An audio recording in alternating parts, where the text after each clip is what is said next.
Hey friends, how's it going? Welcome. Thank you so much for that. We always have technical issues at the beginning. If we get the technical issues dealt with, is that working? Sound cool. Right. I'm not seeing any Fs. Should be good now. Yeah, good now, right? Definitely. Yeah. Hey, hi, Chanuka. Hey, Amber. How's it going?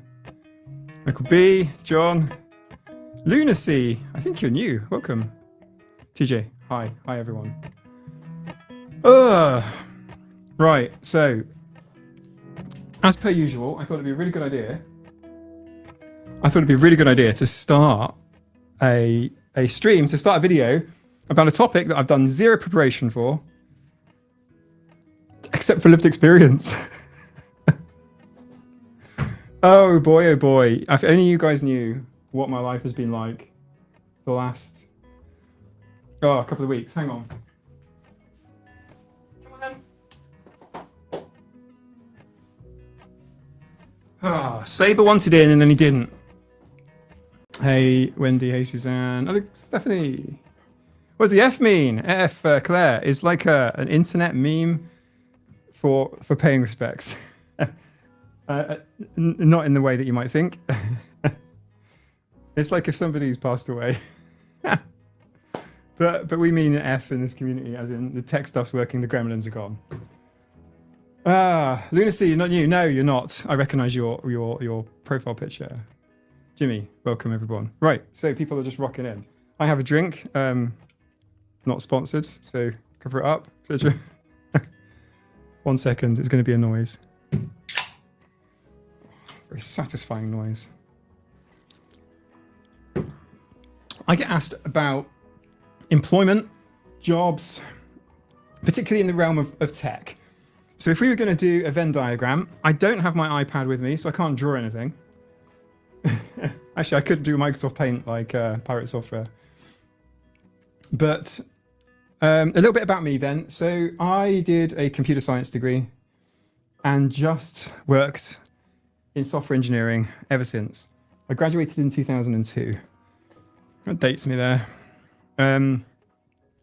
I've worked for Microsoft. I've worked for the NHS. What else? Who else might you know? British Aerospace. Kinetic, if you know them as well. All located around a little area in southeast England where I used to live, pretty much. How are we doing? 49 people. I don't want people to miss stuff. I was born in 2002, Julia. Nina! So Julia Hall in chat says that they were born in 2002. I'm not going to get through this. I'm not going to get through today if you guys are going to be dropping those. Yeah. Toffel, I was born in 2002. Oh. So, holy crap. So I graduated in 2002. What would I been then? 21. Got married in 2002. That lasted 13 years. That's a story for another video. Today, we're working on Claire. 2002 is 10 years ago. Yeah, it is, right. So the reason why this is pressing on my mind and why I've done no preparation whatsoever is quite simply because I've had to spend the last, I'm nearly finished, thankfully. And you may have wondered, some of you may have wondered, some of you may not have noticed, why there was no video on Sunday. And by the way, I don't know if you guys know this, but from a YouTube perspective, you have to make content for that boss, that thing that's breathing down your neck all the time, making sure that you're always getting content out. The holy algorithm. Because 20k subs, by the way, I know it's pretty cool, but like it just sort of flat lines when you don't put videos out. So YouTube's like trying to manage you. It's a bit weird. It's a bit unethical. YouTube. It's kind of difficult to take a break. Not that I'm trying to take a break. I'm trying to do more YouTube. I've got a little bit of new camera kit and I'm desperately trying to use it. I literally unboxed a really cool piece of camera gear and it's been sitting there, shiny. It's not even got dust on it. It's brand new. I've turned it on and I've turned it back off again. So, thank you everyone. But that just to give you a bit of perspective, I have been working really, really hard on a very, very large scale Microsoft Azure migration. And the unfortunate thing for me, because I'm kind of giving you a little bit of story from the modern end. You know, like those movies or stories where you kind of like jump to the end and you have little flashbacks and things. That's what we're going to be doing, because right at the very end is I've been a self-employed software engineer for about nearly 20 years, and I've built big things, and I have different commercial relationships for all the different things I've made, and it's really, really complicated. But the upshot of it is there's a very, very large system that's absolutely mission critical, and Microsoft gave me a notice 30 days ago that it had to be moved because they were closing down the clusters it was on. So that's why I've been really, really, really stressed. Well, I've been stressed for a number of reasons. We still don't have central heating, hence the fireplace in full action, hence the sweater right now in this lovely autumn or fall, as some of you guys would say.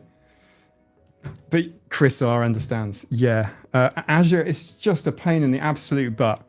And because there's some components in there that are about 15 years old, there's no documentation for them. They can't be supported on these new clusters. It's such a pain in the butt. And 30 days notice, right? So it's like, right, all my plans have to change. We're going to be doing something complete. Yeah, fireplace. Literally, this is like original human warming. And Emma is right next to the fire. You can't see her on the camera right now. I can probably move it. But Emma is right. Emma's butt is touching the stove. So, yeah. Well, thank you. Yeah, 20K. I can't believe it, by the way. The channel is a year old in 3 days. The channel's first birthday is in 3 days, and I've got some stuff planned. I had some stuff planned. Oh my goodness. I had some stuff planned. I've got some cool, exciting stuff to show you guys, but yeah.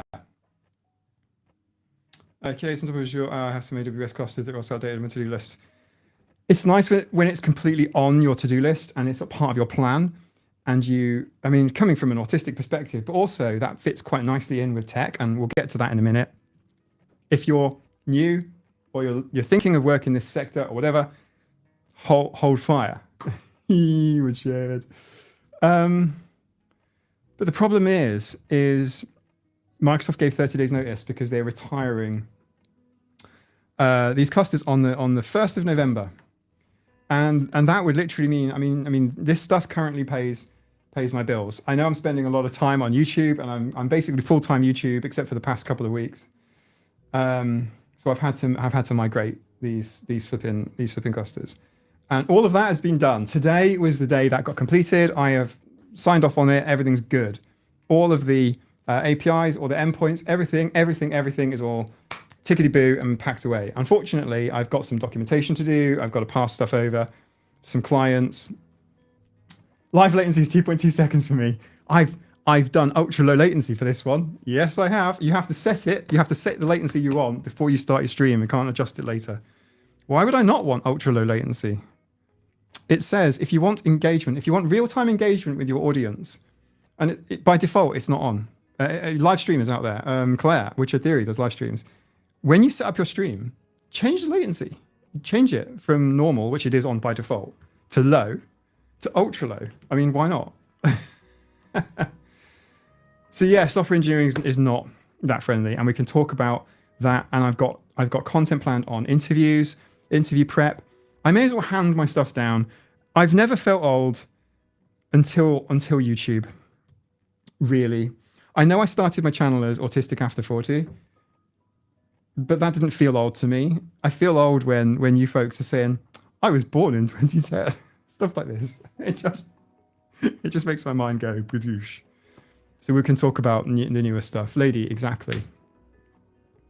So there's this sort of balance. But that makes me think, okay, I'm doing this at the sort of top end of my career. It's not, unfortunately, a situation that I can hand off to anyone else. For a short period of time, we say in the UK, I don't know if you guys say it in the US and elsewhere around the world, but we say, what happens if you get hit by a bus? And that hit by a bus thing seems very much within the tech sort of niche. which is like, what happens if you get hit by a bus? Does stuff can stuff not be maintained? Can you not do stuff? ChatGPT is pretty good as well. Really good stuff to think about there. Jeffrey, 1953, you're welcome. That feels more on the ball for me. I was like one of the youngest software engineers on pretty much every project I've been on. And it's not like that anymore. Helen, you're younger than me, like, no, Helen, you're a peer, basically. Oh, Helen, I forgot to say, I've got some unboxing to do. I don't know if you want to wait, because this is from, and I've scrubbed their address out. This is written on the front. Okay. But this is from Esmeralda P. Adjust that. Well, I'm a YouTuber, but I'm also a software engineer. And I'll get to that in a second. So basically, yeah, the bus factor. My job is a bus factor of 1. Yes, exactly. And that's basically the issue, right? So for a short period, this is like, I have to be involved. I have to do it. No one else can. It's not to say no one else could do it. I'm not saying like, oh my God, I've got all the autisms and I've got all the intelligence. I'm the only one because I got the science and tech autism. Therefore, it can only be me. I'm not saying it like that. What I'm trying to say is, for a short period, up till maybe a week or 2 from now, yeah, it's basically all me, or it all goes away. And that happens. I'm a software engineer, but do web and DevOps. Yeah, same here. A ton of other stuff in my job description. Yeah, totally. Those boundaries are really, really blurred. So Esmeralda P has sent in this lovely thing. I don't know what's in it. I did briefly cut the envelope open, you know, because you gotta do that. They do scan it, make sure there's no like bombs in there or anything. No, it's good. It's all good stuff. I'll open that on the stream shortly. Yes, there's a comment. TJ, pictures, information into the... TJ, I'll be honest with you. We wouldn't have had that beautiful Northern Lights stream without you in the Discord. If we didn't have the Discord and TJ on it going, there's going to be this bigger, you know, if that didn't happen, we'd never have ever ended up with this stuff. Sam, I just finished my master's in AI and I can't do a job because I don't have experience. Any tips on what I can do? Yeah, make projects, Sam. I don't know how much time you've got. If you've got some time, hang around for this stream. I'm just going to info dump. But yeah, totally. Should probably Q&A it, to be honest. We should really Q&A, shouldn't we? Yeah, we should totally Q&A. We should totally Q&A. I've got to open up a web thing here and go to YouTube. Netscape Composer. But Esmeralda. Thank you. Should we do an opening? So I've got obviously a desk view cam, but as some of you know, when we were doing the Sweary Cats book last week, that's how confuzzled my brain is. The top-down camera is a bit flaky, so we can try it, but I'm not sure. But Esmeralda, Peabody Jones. Esmeralda P. Me, I'm a software engineer, senior software engineer. So I'll go through it all, the whole thing. I will go through it. I will go through it. Mostly Microsoft technology stack. But I've worked for Microsoft, hence the Microsoft technology stack. I've worked in defense. I've worked in. I'm a bit foggy in my brain. Yes. Tech phobe, zero idea what anyone's about. Well, stay for the unboxing. Let's stay for Visual Studio. This is our lifeline. Visual Studio. Okay, it's back. Program database engineering. Someone commented on my community post. I made a community post on Sunday. And I said, yeah, there are many types of software engineers. Oh, I'll get to it. So the stuff I learned on my degree was not actually that useful. I got an honors degree. And I'm like, yeah, this is great. Back in 2000, I don't think I'm. Let's have a look. I can hear T Ferry making tea. Right, hang on. Let's go here, and then go here, and then I've got to join the stream, but keep my volume down so that it doesn't make a noise. Then I'm going to do no, not a poll. We'll do a Q&A.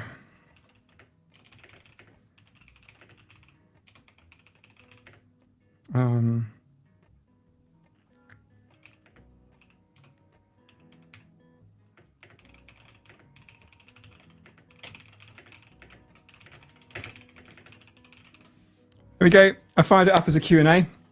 So we have a bona fide Q&A running now. No. I'm turning ads off. We're not going to ads just yet. We're going to carry on for a moment. I've just started a Q&A. So you can, in the YouTube live stream, thank you very much, T-Fairy. On YouTube, you've got your, depending if you're on a phone or whatever, but you have to slide to the, if you're on a phone, you slide to the side. And you've got the option to do live chat, and you've got the option to do Q&A. Ow. Oh, it's hot. It's hot. So I'll do that, and I'll grab questions. Have I checked quality settings on the stream? Me? I'm checking the quality settings, by the way. I'm just got to... Wish I had a producer to do this. Excellent. Stream is healthy. No, it's all good. No drop frames, nothing. It's all good. Yeah, it's really healthy. Really, really good. Really, really good. Really, really good. Yeah, cool. So drop in some questions. But I'm going to quickly talk. So I've had a really, really crappy time because, you know, you end up being this sort of the bus factor. I like that way of phrasing it. Meaning that, yeah, if I got hit by a bus, then stuff would not continue without me. I suppose YouTube channel is a bus factor of one as well, because, you know, I'm a YouTuber and this is my YouTube channel, and if I wasn't here, it'd be someone else or the channel wouldn't run, right? And now it's not the same. It's not the way it is. And with software engineering, a lot of the time you're actually producing software or code, or you're doing designs and things for a short while before these things are documented. They're basically just in your head. And when I made my YouTube channel on the 18th of October, 2023, my first video was on monotropism, and that's because it's really close to my heart. The monotropism theory of autism, I think, is excellent. I'm not saying it's an explain all, but it's pretty good. And one of the first studies to actually include the autistic lived experience as part of the design. So I thought, hey, I could just make a video that kind of explains the crossover between what I do at the time, which wasn't YouTube. It was full on software engineering, and autism, and monotropism is that beautiful slice in the middle. By the way, none of this stuff is diagnostic criteria. No. It's far too modern and up to date for that. Okay, got some questions. Let me do them. Recommended literal first step towards pursuing software engineering.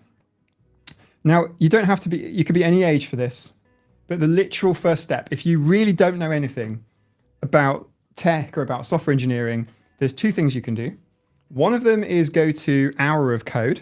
I think it's hourofcode.com. It might be .org.net, but if you Google, keep away from roads on bus routes, is do Hour of Code. It's literally just an hour on a website. You can get a little certificate at the end, which is quite cute. And it will teach you simple command and control stuff using Among Us and Plants vs. Zombies and other games to move little characters around mazes and do that sort of stuff. So there's that, right? So if you've got no idea and you want a job in tech, software engineering side of things, then Hour of Code, if you're really brand new. But the second bit after that, I would say, start playing around in Scratch. Now, Scratch is an integrated development environment, or IDE, which is what software engineers use. Software engineers use tools to create the software. I mean, you can literally write code or pseudocode on a whiteboard. I hate doing that. Or in Notepad or something, or in Word even. But realistically, you have to use a program to compile and to make that program that you've got there work. And Scratch is a very good first IDE because it's completely visual and kids can learn it. In fact, if you're about sort of 10, 11 years old, Scratch is perfect, but it's also good for adults as well. You can master Scratch pretty quickly and you can use it to do all kinds of things. So a few years ago now, but about 20 years ago, I did a code club in a primary school in London. And I had all of year 6. I had year 6, so that was about 60 about 90 students, because it was 30 in each class.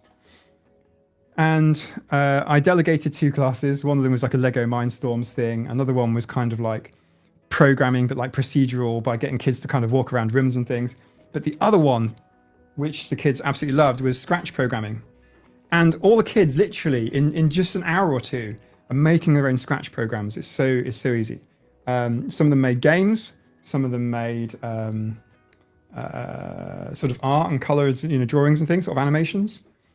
Tons of stuff. But that's like number one. Like that, is that too early? That first question was from Claire, so thanks very much for that. Is that like way too early, Claire, or do you want me to go on for the next step from there? What tools do you use the most? Microsoft Visual Studio. I use database management tools. Obviously, there's SQL Server, Management Explorer. There's the Azure tools, so Azure Storage Emulator, Explorer, and Emulator. I use, as a .NET developer, primarily, well, I think any good engineer can learn a new language in about 3 months and be really decently capable. You can learn the syntax in about 3 months. But I use software from a company called JetBrains, which is like third-party software, and it's really good. So they've got a fantastic decompiler, process tracer, and that sort of thing. Chris R, what AI tools do you recommend? So then, if you store your source code in a source code repository, which you always should, and literally a lot of my first software projects have been lost to the mists of time. And I kind of regret that. So I think what you need to do is get out there and get a source code repository. Microsoft purchased something called GitHub, and it's free, essentially. And you can create free repositories on there. You can have them private, or you can have public ones. And you can put your source code projects in there. So when you start a new project of any type, anything, create a new project in your source code repository. Now, GitHub also comes with, I think it's $10 a month or $100 a year. You can get an AI component to that, which is great. It's come on so well. It launched about a year ago, and now it's really, really useful. I checked it out just a week ago, and it's so good now. It's so useful. So, for example, when your compiler is throwing errors, usually because your syntax is a bit off, what this thing will do now is it will actually do some sort of inference and go, you can fix it like this. Where it's not sort of doing the job for you, but it's kind of helping you as you go. So definitely that. So get a source code repository and GitHub Copilot. Or OpenAI's ChatGPT has got a preview, but you have to pay for it, and you get very few tokens to use it, of a much more capable logical model that actually thinks. But AI is a difficult one, because depending on what you're doing and what you're asking, and depending on what it's been trained on. For example, if you ask OpenAI, I'm looking at you, about autism and autism-related stuff, go ahead and ask it to design you a YouTube thumbnail. It'll be covered in colorful puzzle pieces. It will literally look like an Autism Speaks car. Yeah, it's got bad information on autism. So yeah, so AI, yeah, remains to be seen. Do you experience anxiety being freelance and worrying about having a next project? Chris R, yeah, totally. Totally. We can get to that in a bit. That's more of a sort of like a freelancing business question, but definitely. Definitely. Jimmy Fire Dragon. I don't think I've heard of Arch before. Arch is a bit hardcore. Chris, like Arch Linux very bonus when it's yeah. Because Arch is hardcore. Security Arch is very common. Am I looking in questions, or is questions like a separate chat? I think it might be, Oh, hang on. What am I doing? What have I done? I'm still live, but my web browser's crashed. Let's just leave it crashed. I'll have a look on my phone and see if I can access the chat from there. T-Fairy's very tired and going to bed. Oh, good night, T-Fairy. Good night. Sleep well. Oh, no. Don't talk man on the phone. I'm a bit stuck. Give me a second. Chat filter.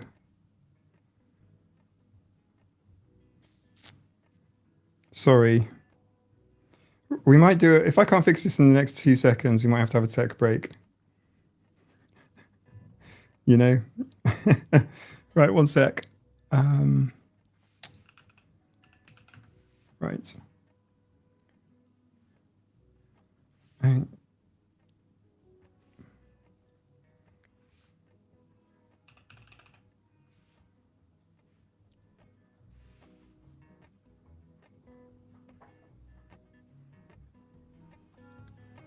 Okay, I've got the Q&A. Where is it? Sorry, everybody. Got it. Right, so I can't access it on my phone, but I can access it here. I do have questions.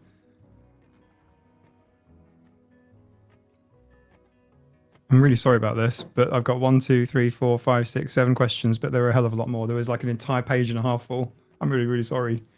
So Chris, do you experience anxiety being freelance and worrying about having a next project? Yes. Like, if you're freelance and you've been working as a mercenary for over a decade, you'll find you have an awful lot of clients and a lot of word of mouth. But the first 10 years are really, really scary, and you're constantly looking for work. In fact, I've done easily over 200 job interviews. I think I've done about 400 job interviews, and that's because when I've got a client, I'll be constantly searching for new jobs, and I'll be constantly doing job interviews. Sometimes I'll be working for a client. I'll go for a job interview during my lunch break, and then I'll be back to work afterwards. Like sometimes in the early days, yes. And the irony is that things are harder the earlier and the younger you are. The more experienced and the older you are, the easier it is. I mean, I think part of that must come down to social proof as well, because I've got tons and tons of references, and those kind of do the speaking for me. I don't tend to have to introduce myself, and go, this is me and these are the things I've done. And, I still have to do tech interviews, and that's a subject for another day. I'll make a separate video on that. So just the people who want to do tech interviews can watch it, because I don't think that applies to everybody. Sammy, are online courses from sites like DataCamp or Coursera helpful for improving chances or appearing more employable? Not sure it's worth adding to LinkedIn or my CV. Kind of. I'll be perfectly honest with you. The single best thing you can do is create a portfolio, and we'll go through it. Because when you go to a job interview and you have Esmeralda P, we will definitely open this in a second. But when you have your portfolio like this and you've got it with you, first of all, it's a comfort. Second of all, you get YouTubers that hold things and talk into their microphones and things when they don't need to hold a microphone and talk into it. Well, it's kind of like that, because when you have your portfolio, you can kind of hold it as a bit of comfort, right? Especially in the early days. And you can go, look, these are what I've done. And you can move your projects around in there and go, look, these are the most recent ones.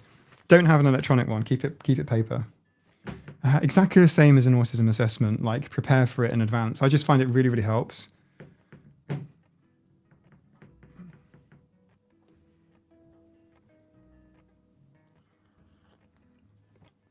Oh, sorry about that.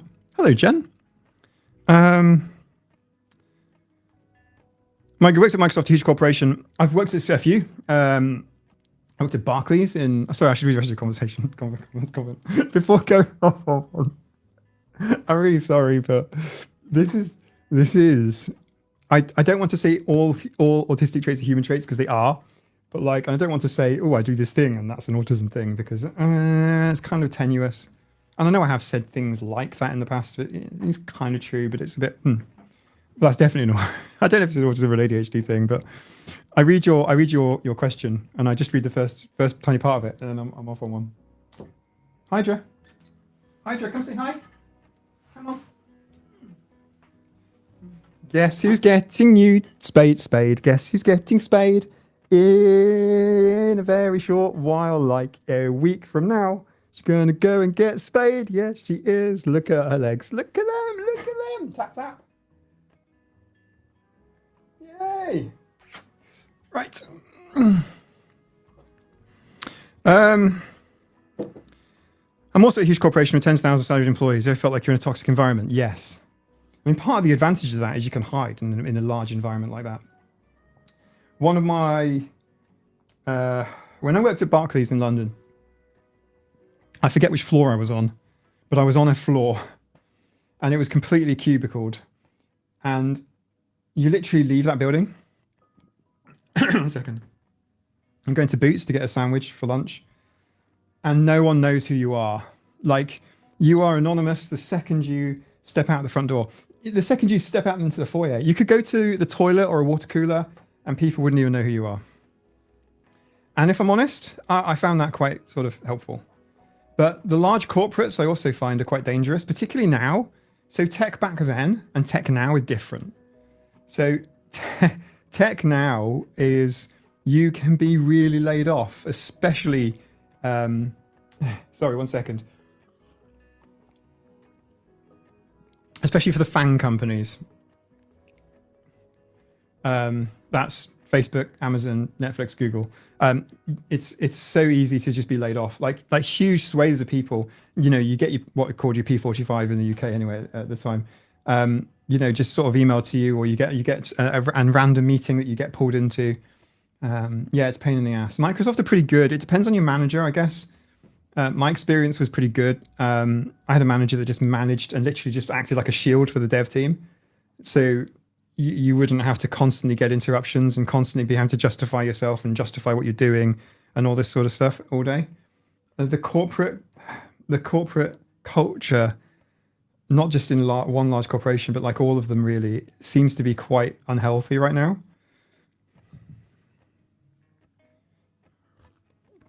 Like monitoring.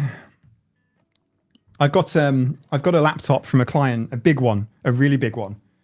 I don't want to say who they are. I can't tell you who they are without giving them away, but they are a massive mining company. That's all I'm allowed to say. And when you're a software engineer and you're looking at their laptop, it took me like the best part of a year to get local admin rights on that machine. Right? And Mike in the past would have been quite sort of pleasant about the whole thing.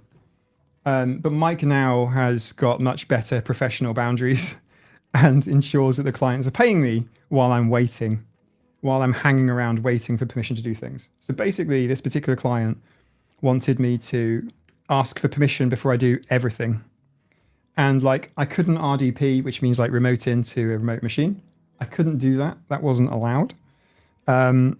Like someone would have to RDP in and talk to me on the phone, and I could ask my questions to them. And I likened it, when I was speaking to them, I likened it to, actually I tried sacking them is what I did. It got so bad and so weird that I'm like, right, you need to find someone else because you can't work like this. It's going to be really expensive for you and absolutely rubbish for me. I said, imagine you're a mechanic. I said to them, imagine you're a mechanic and you have to work on a vehicle, but you have to do it blindfolded, and you're not working on the vehicle. You're just a brain in a box, a brain in a jar. Someone else is working on that vehicle that's never used a vehicle before or doesn't know anything about it. So you can, it's a bit like saying, so could you open the door into the front driver's door? What's a door? Yeah. So. Because don't commit secrets. I saw a secret manager post on Reddit that had their credentials committed. Yeah, absolutely. This is a bit more of an advanced one, really. But if you're working professionally as a software engineer, don't hard code anything. Don't commit anything to a source code repository that has stuff like that in. Source code repositories can sometimes be vulnerable. In fact, they are vulnerable in so many ways. And yeah, you don't commit anything like that in there. So for example, if you have what's called a connection string to a database, that does not go in your code. You just give it a name and tell it where to find it. So yeah, that doesn't go. That doesn't go out. Hey, welcome, Eagle Rider. How's it going? Harriet. So, hand to mouth. Yeah, Alan Williams, absolutely. Thank you. Yeah, thank you for the super chat. 1 second. Next question. Neurodivergent. Ethan wants to learn to code so that he can create Minecraft mods. Cool. What's your advice for him? I think the first question I'd have to ask is why Minecraft? And I know he loves Minecraft. I know he's got a build on our community Minecraft server, which we have, by the way. If any of you are into Minecraft, autistic40.com // Minecraft. There's details of a free-to-play community server. It's really big and it's got tons of amazing builds on it. When you join it, you won't have creative access. That's how it's able to be open to the public. You'll be in adventure mode and you can like browse around like you're at Legoland, and we can add you as a creative once we know who you are. But yeah, I guess the reason I'm asking why is because Roblox has got a better sort of dev community. I made a video about 4 months ago on an "Am I being unreasonable?" It's actually an "Am I the asshole?" thread on Reddit, which is of a mother that's trying to kick out her daughter who spends all day playing Roblox. And one of my suggestions, I'm not saying this is the answer, you know, this is the only way. I'm just saying it's just a suggestion, is that Roblox has got a really good developer community. So is Minecraft, but Roblox is kind of more, I don't know what word I'm looking for. Minecraft doesn't need more mods, I guess is what I'm trying to say. And Roblox allows you to build entire worlds relatively easily, but to do that in Minecraft is really, really complicated. So I'd be like suggesting, I'd be suggesting to Ethan to look at Roblox. I don't know. But yeah, Minecraft's great. And you can definitely be a Minecraft mod maker, 100%. Obscurity says, Lua is a very accessible as a language regards to Roblox. I don't know it. But yeah, Roblox is pretty accessible. You've got kids making entire worlds, entire like sub-games within games. And no one really does that in Minecraft. I'm not saying it's not possible. It is, you know, but not really, and not to the same extent as Roblox. Roblox is almost like a game engine. So I have to hop off early. This isn't for me. I've had way too much info today, and it was time to get over me. Everyone, take care, Toadette, and thank you again. It's a different update every week, always at the same time. It's not that different, but you know. Chris R asks, spaces or tabs? Definitely tabs. Spaces takes too many button presses. Definitely tabs. If you don't know what that means, spaces or tabs, it's almost, it's kind of like an old joke, kind of going back a long way. Because when you write code, you don't write it all like you would a document, you know, kind of all sort of left justified. You do really, but not really. You space stuff out to make it more readable. And the way to do that is you either, traditionally would press spacebar lots to kind of spread stuff out. But pressing tab is much better. And that's what it's for. There's actually a button for that, so that's why. I'm afraid there were loads of questions, but I can't get to them because I don't know why. They're not there and I can't scroll down, and my browser crashed. And I don't know if that had anything to do with it, but I'll end the Q&A. I'm going to end the Q&A. It's still a Q&A. You can still ask questions, but whatever. So yeah. So I'm sort of at a point, it's purely an age thing, an age and a time and experience thing. But eventually you get to a point where you're not having to chase for or apply for software development jobs. And that's kind of the place that you want to kind of get to. But when you get there, you're only there because of the things that you've done previously. If I flip this round and mention Elon Musk's companies, think what you want about Elon Musk. We're not talking about him. I'm just saying his companies, for example, Tesla. If you want to work there as a software engineer and you have never had a software engineer job, technically you can ask a question about anything. It may or may not get answered. There is a feature in YouTube called Q&A, and I tried using it. And it was working quite well. And I'm really, really sorry, everybody. All right, here we go. I've done a new Q&A. If anyone wants to do a Q&A, pop a question in there. You can. You're welcome to. But if you want to work for Tesla, for example, you do not need to have a formal software engineering qualification. In fact, nowadays, I'd say the meta meaning sort of, it's a gaming term, but most effective. What does meta stand for? It's most effective tactics, isn't it? It's like meta is like the one way you play something. So, for example, if it's a meta for a role-playing game, it's like you have to play that character, the one character that does really, really well, or the one thing, right? And basically, the new meta is do not do a degree nowadays. It's not necessary. Chris, I just posted in Discord to start me caught by lunch. Yeah, it's amazing, that boost. That was incredible to watch. And also, SpaceX's team are really, really young. By the way, if you have seen any walk-arounds of their factories, everyone there is really young. Against medical advice. Should we do the unboxing, by the way? Should we unbox? No, meta is most effective tactic something. Most effective tactical advantage. There you go. Rob Beer. There you go. Do not do a degree depends heavily on what work you want to do, though. Yeah, of course it does. For example, if you want to do medicine or any regulated profession, you've got to do a degree. I'm definitely not saying, hey, you want to be a lawyer? You can be a lawyer without a qualification, a bar qualification. Of course you can't.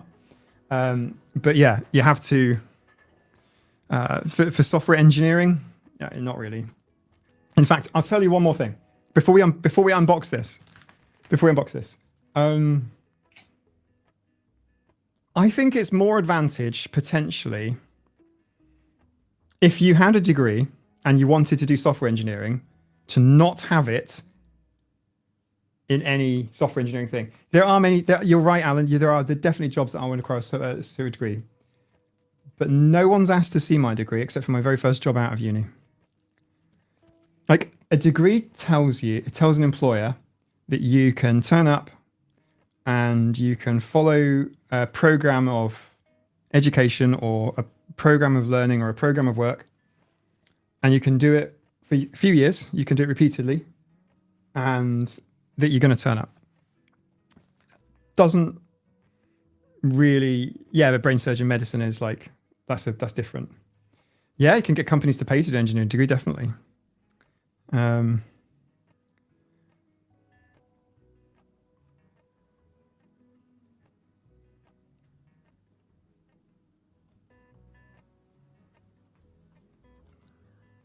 But yeah, that's the meta now, basically, is we'll put it another way. You have an opportunity cost. So when you are doing, but you can get that knowledge somewhere else, Alan, right?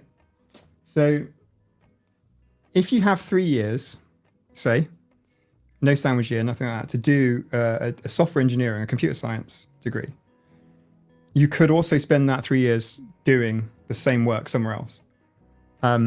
Or some universities like Harvard put all of their material online.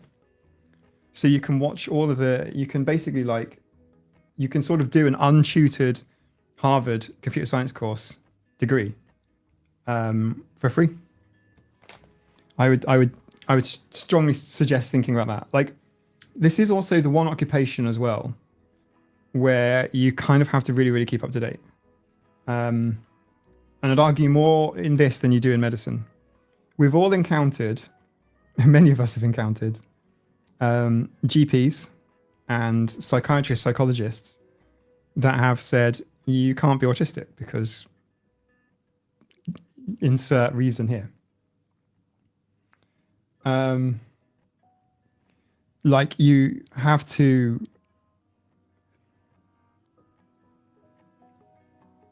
my brain's gone.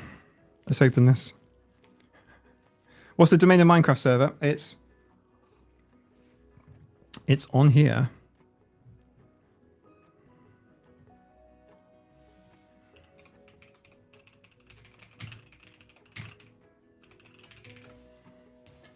Details and link in the chat. I've got a question. Any suggestions for an experienced telecommunications engineer laid off at 59? Depending on your situation, but telecoms engineering is definitely something that's very, the skills that you've learned can be moved somewhere else, and you can still work in other sorts of engineering. I don't know how much, like if you were, for example, a retired telecoms engineer or a laid off telecoms engineer, I don't know how much energy you have currently, how many spoons, to move on and do sort of like a gas safe course or start along the electrical route. Tricky. Right, I'm going to open this. So, Esmeralda P sent me this lovely thing. I have opened the top to just go like that. That's it. Let's open it here.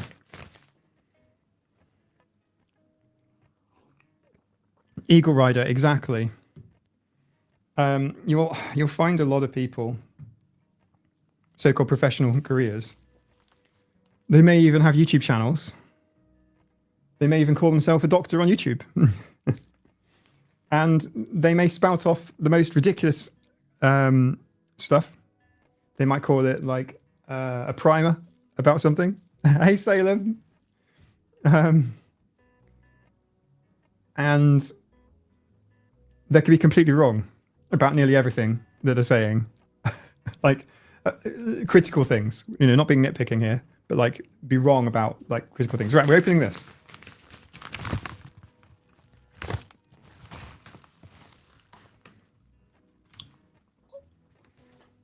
I did not see you. Look. Look. Can you see it? Look.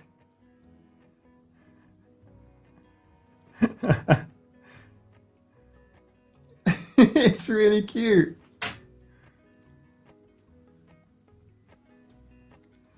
It's a tiny little bird. It's a little chicken.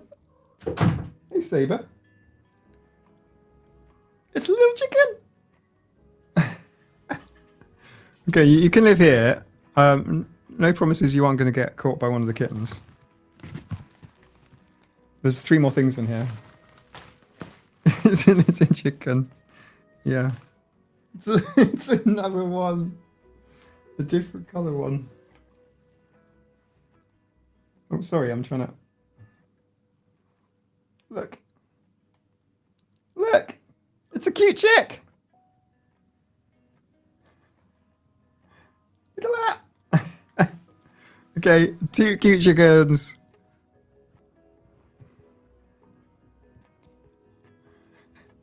Two cute chickens. Okay. Thank you so much, by the way. Okay. It's Cookie before and after. It's only it's only Cookie if it got dyed blue. Okay, ready? Oh shit, Sean's lost his job. Lauren, I'm so sorry. Is Sean watching the stream? Dude, that sucks.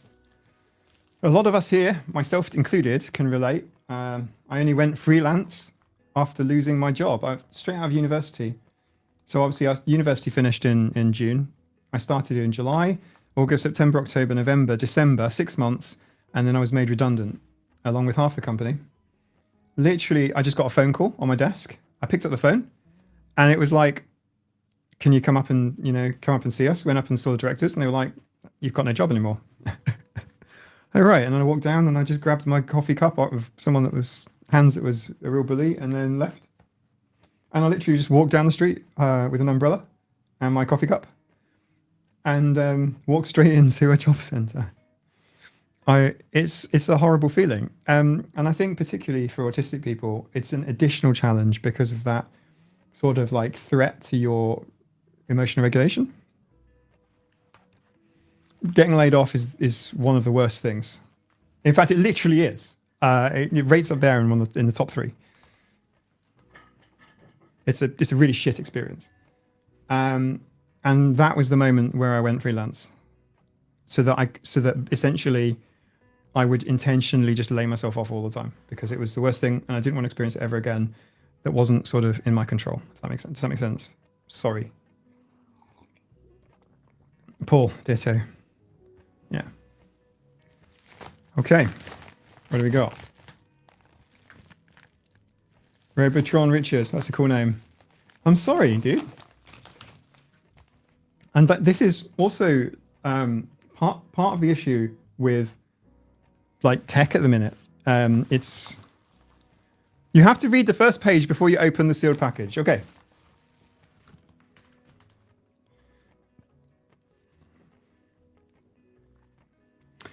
Esmeralda, can I show these on stream or no? I don't want to be like unfair and like read something that might be private. Esmeralda, give me the nod to open these on stream. Give me the nod. When it's on the internet, it can't be taken back. Yes. Okay. Cool. This is actually beautifully folded, by the way.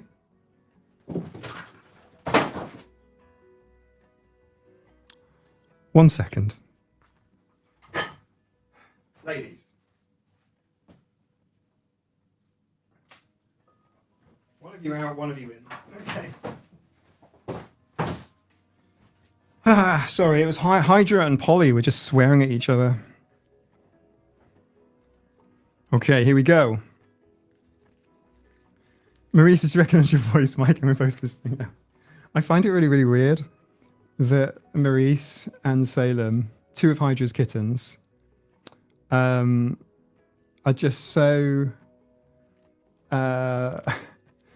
like, is that normal? That I don't mean normal in like a but like, is that like usual? Is that typical that kittens that get rehomed still hear the person that they lived with, sort of thing? I just think that's really weird. Okay, not in a bad way, in a good way. Sweet. Hi, Sarah. Okay. Sorry, Toffel. Right, I am going to open this, but if there's a trick to it, you need to let me know. Because I'm a struggling. I don't want to rip it. Cats can remember your scent and voice for a long time. Eagle Red, that's a good point. That is a really good point. That is a really good point. I'd not really considered that. There are many stories of incredibly long memoried cats. Esmeralda, how am I supposed to open this? Are you sure? I don't want to be responsible for ruining it. It's going to get ruined. Okay. Oh. I'm not joking. Okay. Okay. I did pull the tab. I did pull the tab. I was pulling it really hard. Okay. Okay. Hey Mike, hope this note finds you well. I've made up a couple of fun things for you. Cookie before and after! It is cookie before and after! It is! Who said cookie before and after? Who said cookie before and after? It is cookie. Oh, you did say that. It is cookie before and after. Okay, sorry. Okay. It is cookie before and after. Okay. That's so funny. I wrapped your bonus prize because it will elicit one of the following reactions. A, screams of horror. Think rather goods. We like the moon. Oh, we like the moon! Because it's the we love the moon. Dun dun dun. Because it is close to us. We like the moon. Does anyone know what I'm talking about? Does anyone know what Esmeralda is? I know what she's talking about. Does anyone know what? Okay. If you didn't get the reference,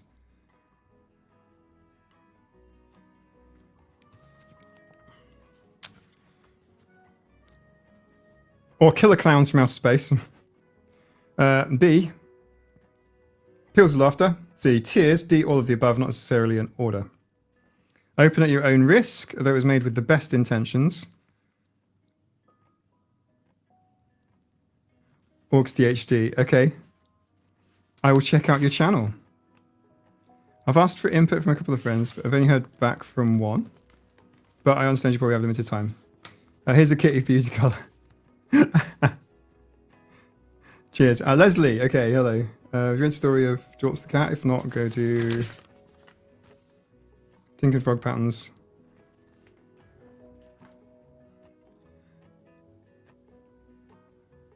Joel Veach, yes.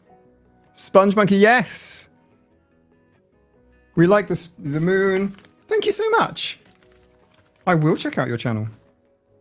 Okay, what's going on here? My creations aren't normally this abysmal, but I'm setting it anyway. Okay. It's got some string on it, sorry. Really like the meme, but not as much as a spoon, because a spoon is for eating soup, and a fork is not very useful for that, unless it has got many vegetables. And even then, you might be better off with a chopstick. I got it, didn't I? I got it. Those neurons were holding on to that lyric for like 20 years. Okay. It's actually stitched. You're thinking I'm struggling, but it's actually stitched. um,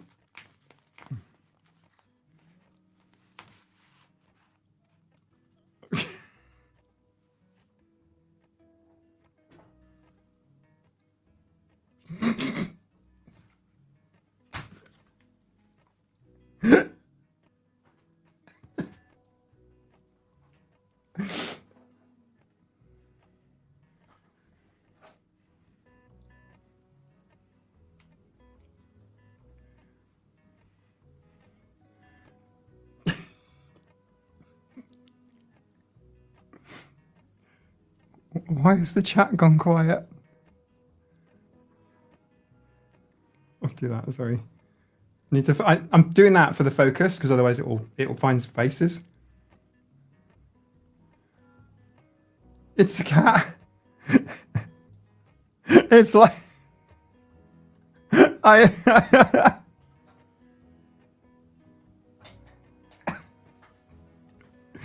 It's like it's like a voodoo. It's a voodoo doll of a character from Cats the movie.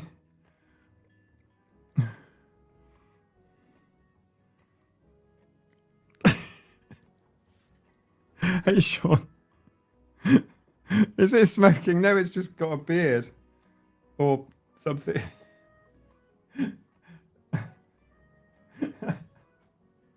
I'll move out of the frame so it focuses better.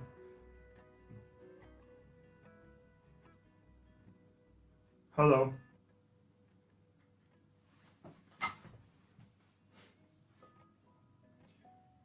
Welcome to, hey friends, my name's Mike, and I'm a late diagnosed autistic adult, and today we're going to be talking about, we're going to be, my intent was Toby. Oh, oh, that's me.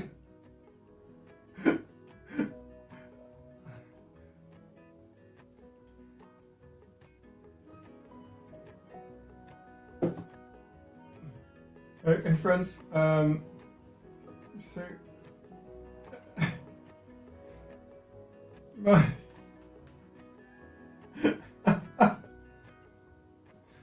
hey, friends. My I don't feel too good. I don't feel too good. I don't feel too good.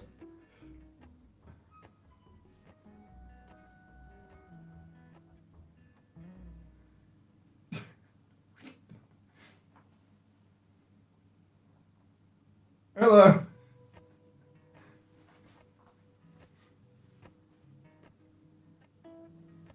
Is anyone there?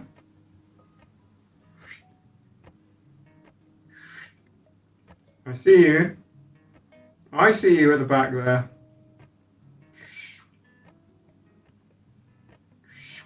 I see you.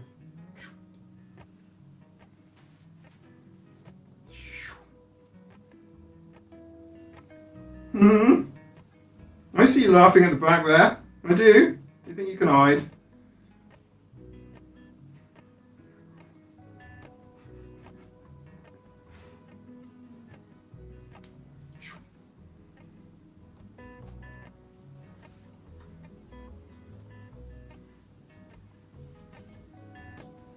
Ah!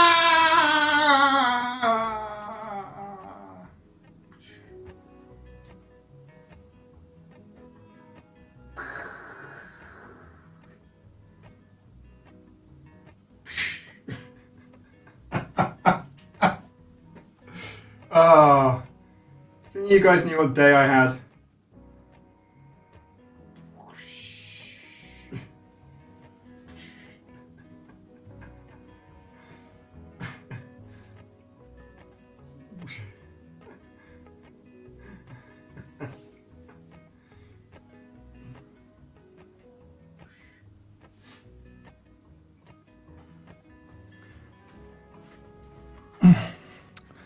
It's awesome.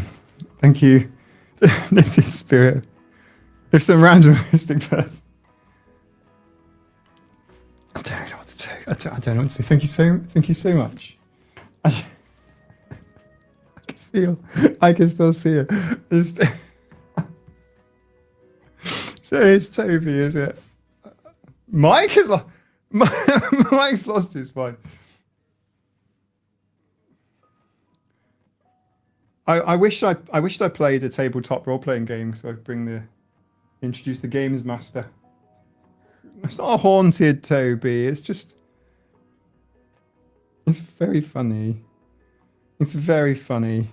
It's a different quality to the chickens. I put no cookies. Oh. The chickens are beautiful.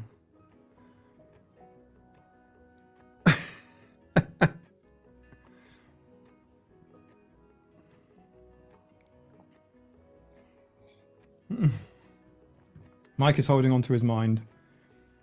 Mike's mind. Software engineering became a Muppet Show. Essentially, Russell, no truer words have ever been said in this industry.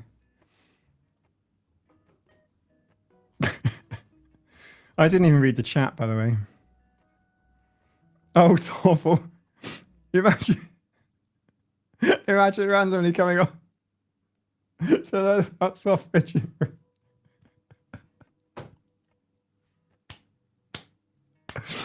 Oh, I'm never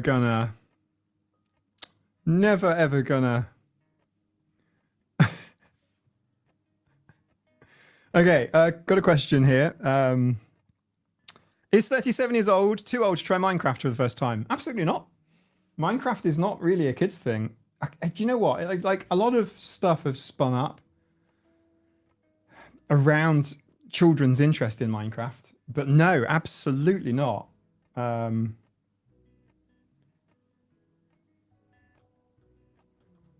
gonna give you up. Jimmy, yes. Stay hydrated, everybody. Let's do a quick hydrate break. Let's definitely hydrate break. Don't go anywhere. I'm going to press this button here, and there'll be the 2 seconds thing.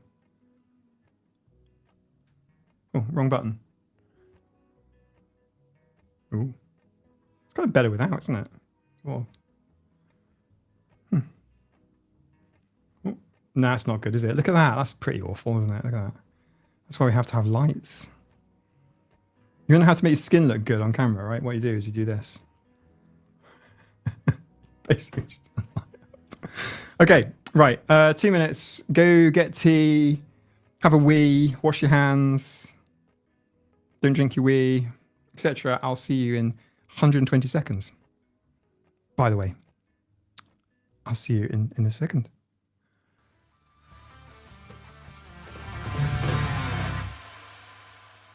With her mighty tail she sweeps the night. Crosses from legs, a regal sight. To the goal. In a pulse we find the connection so free. Hydra the cat, reminding us to be. With her mighty tail she sweeps the night. Crosses from legs, a regal sight. On the screen, she's fierce and bright. Hydra the cat, a guiding light.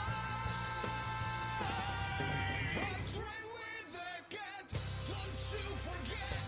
Stay refreshed, no regret. With every scene, we feel alive. Hydra the cat, we try. Her proper shield, her eyes on fire. In her presence, we find no desire. Through battles fall and stories told. Hydra's heart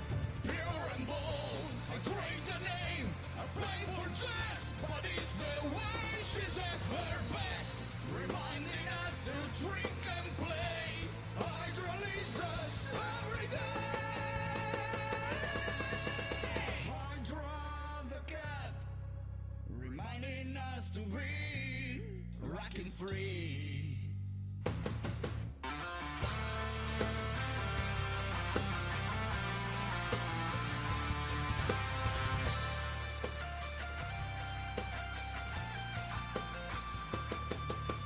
Hydra the cat, reminding us to be rockin' free.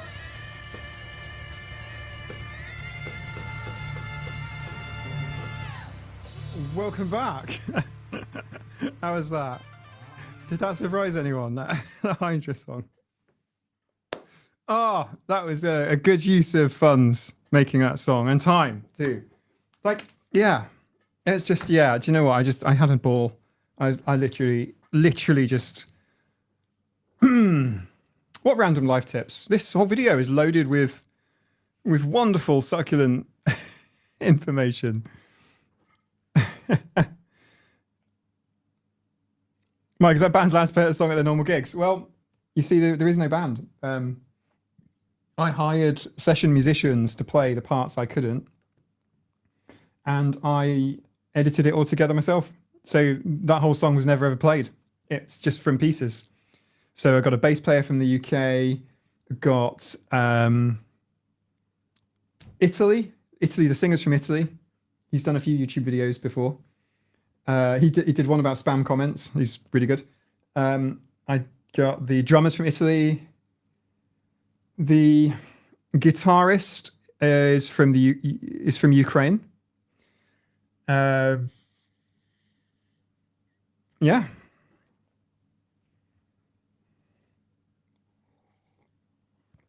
I'm on there too. So is Hydra. So yeah, it's it's very real.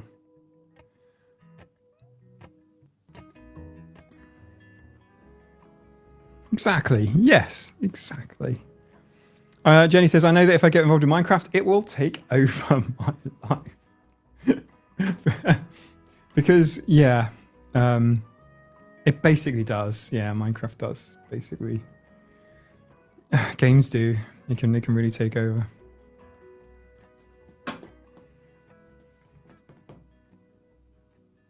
I was just like zoned out then for a second, thinking, what time is it? Oh yeah, that's right. Do you know what the worst thing about? Yeah, I own the song. Yeah, I do have the rights for it. Do you want to know what's really funny, Helly? What's absolutely hilarious about this is that by playing a piece of the song during this stream, that's quite long. I think I played it for about 20 seconds or something.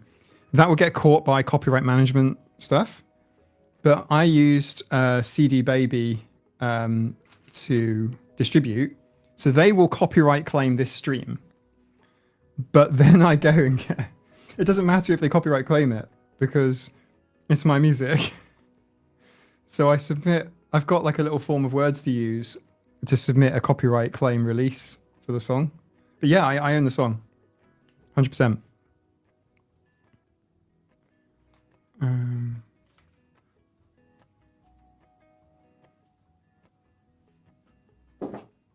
Emma is lying down on some tinsel and fairy lights by the fire. So yeah, what do I have to do now? I get sucked in for hours. Some video games are cool. Some are, some's cool. So I am going to make some content on employment and interviews and interview prep and this sort of thing. And I'll keep it as general as possible. And I will make something that's a little bit more about the tech side of things. That's more sort of tech specific. Yeah. But if you want the golden piece of nugget of wisdom without having to wait for it all, it's basically all about preparing in advance. Just like an autism assessment. You kind of got to take something in with you. You don't have to, by the way. Don't feel bad if you didn't or haven't. But I find it so useful to just take pressure off myself because I will just panic internally. You won't see it, but I'll just be unable to think. But if I have a folder, oh, Jansen, oh no, not this, no, not this. Oh, Yeah. Tell me a little bit about yourself. Me, I'd rather not. I really need this job.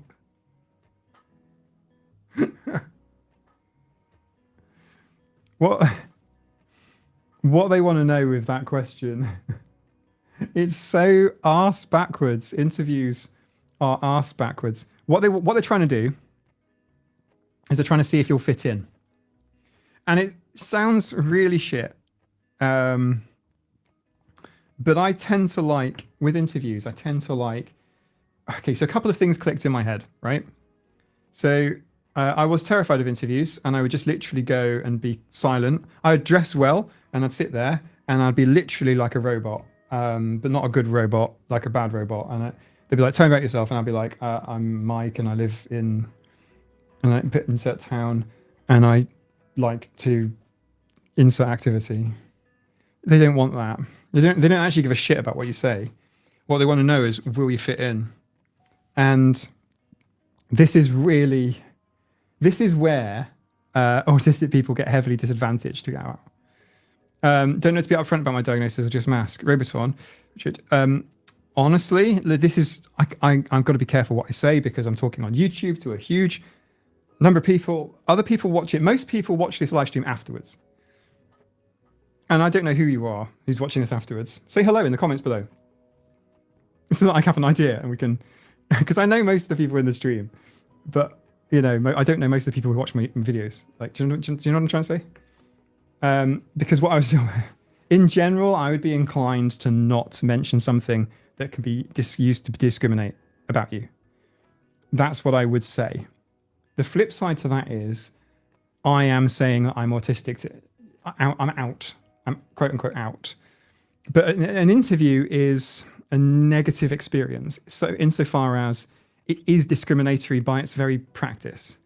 And there's so many sort of laws, and I'm thinking UK, but this is true elsewhere as well, and regulations about what you can and can't say in a job interview. For example, in the UK, you can't ask someone, are they planning on having any kids? That is an illegal question. Illegal question. So you can't really get to know someone in a job interview. It's also worth pointing out, by the way, that people who are, and I don't mean to be derisive or discriminatory to anyone, but to your run-of-the-mill sort of holistic psychopath or sociopath or narcissist, these personality types and these conditions, I guess, do very well in interviews. And it's like the ability to kind of like read the room or read the sort of like neurotypical kind of emotional level is very difficult. I can't tune into it. And I know that's true for a lot of you as well. It's practically part of the diagnostic criteria for autism. The thing is, it's not a deficit, it's just a difference. But it's a difference that really does work against you in an interview, potentially. So we can manage it by, first of all, not pointing it out. I wouldn't even do that until later on. Here's another example. When you have a job interview, generally speaking, the salary expectations for anything other than minimum wage work, when you move above minimum wage work, the salaries are kind of hidden.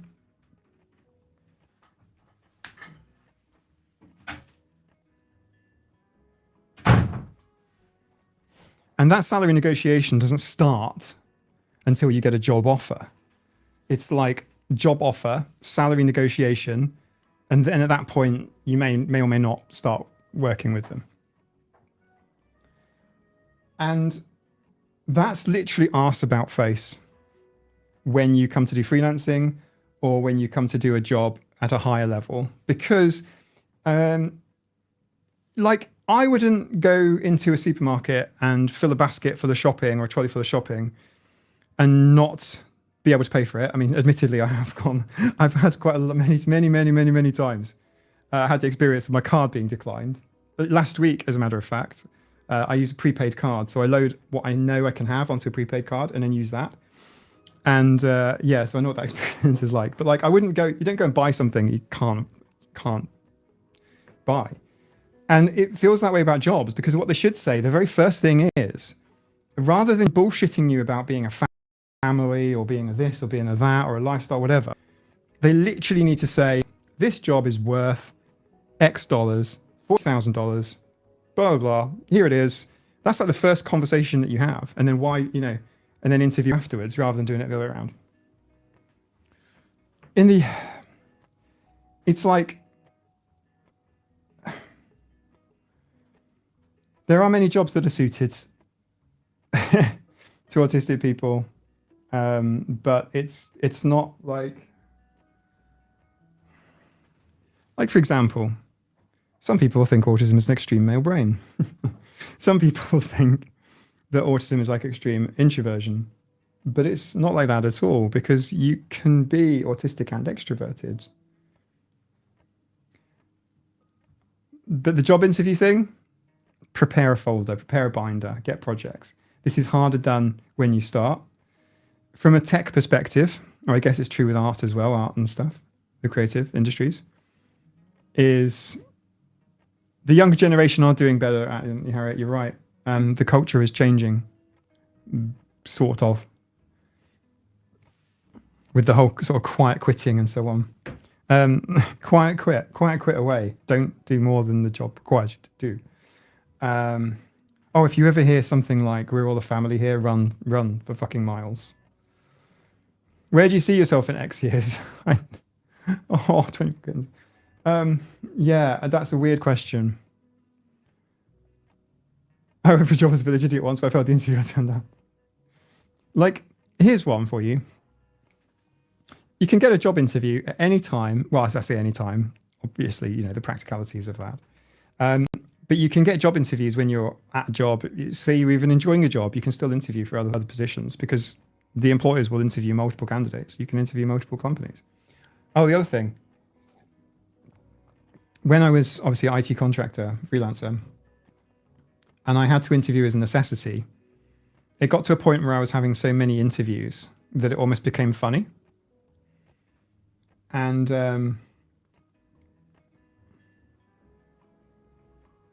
yeah, the where do you see yourself next year? What are your strengths and weaknesses? There are actually like right ways to answer these questions. You can Google it, but they're almost bullshitty, because I don't care, and I've said as much in interviews. Yeah, Jeffrey, me too. Just people pleasing the whole way, and that's such a hard route to take. It's so much better to have an edge. So, for example, when I was doing lots of interviews, it sort of dawned on me that some of the interviews that I took were jobs I had no intention of getting. I had no intention of even applying for them. Some of the interviews I went to were even mistakes. Like I applied for the wrong job. And I just thought, eh. And the more that I was a little bit dismissive about it and not that bothered if I got it or not, weird reverse psychology, but it makes them want you more. Don't ask. I don't know. You need to go watch a neurotypical live stream or something. But like, that's kind of how it is.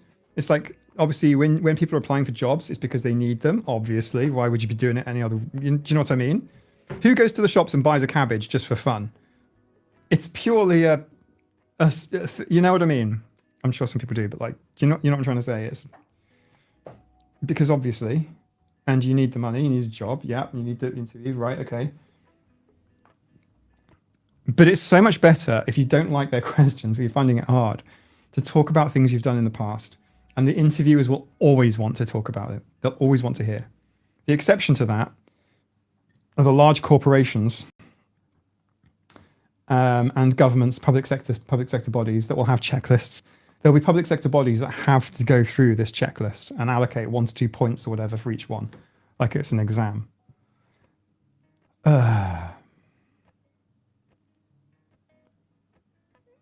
Yes, the garlic bread expert is absolutely great. And like, but like, if say for example you got a tech job, then you need to be sadly you need to be working on your own stuff in the evenings, on the weekends. You know, like that's what tech is, unfortunately. But you need to have that portfolio little project. Now this sounds obscurity, not needing the job because you're passing the self-confidence and self-assurance thing. Yeah, that's kind of what I mean.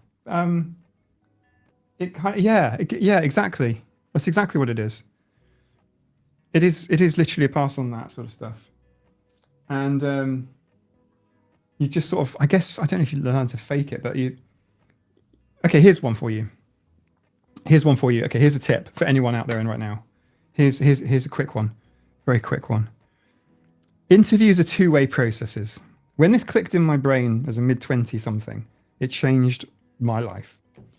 Because they ask you a question. Say, for example, Isabella, what do you think are your 2 top strengths and your 2 top weaknesses? And you go,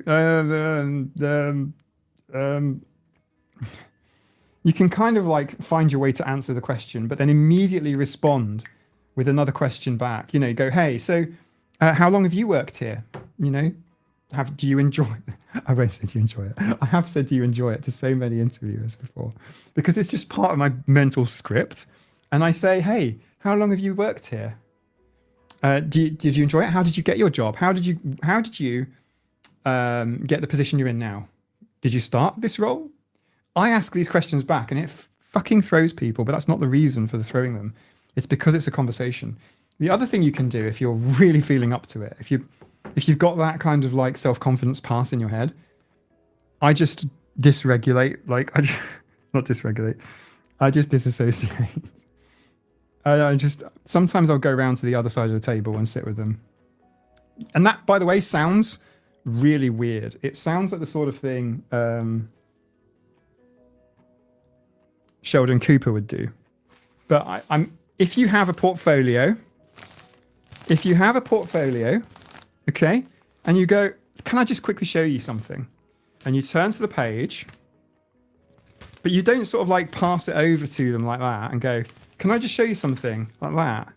You kind of just like, one question I ask them is, during COVID, what measures did your company take to protect employees' livelihoods? Holy shit, Jansen. That is actually a legitimately good question. I would ask about flexible working. I'd ask about remote working. I'd essentially ask about accommodations without asking for accommodations.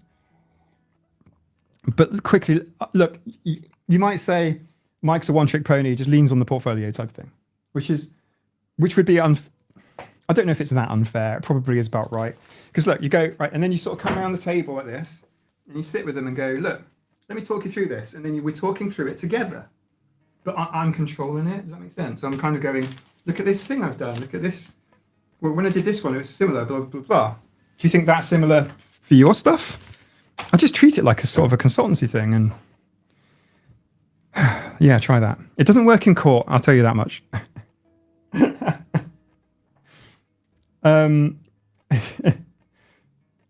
Francine, so what have you been doing since your last job? Oh, I hate that one. The CV full of holes. What they want to know is, are you only going to be here for a week? The other thing is, and I don't know if I'm being flippant here, if I was saying like all autistic people, but I tend to find that autistic people are like software engineer type, you know, the techies, but not just techies. But I'm just speaking from experience. I am generalizing now with a big brush, and I'm saying tends to be very upfront, tend to be direct, but not direct like Sheldon Cooper direct, but just direct as in none of these bullshit questions. And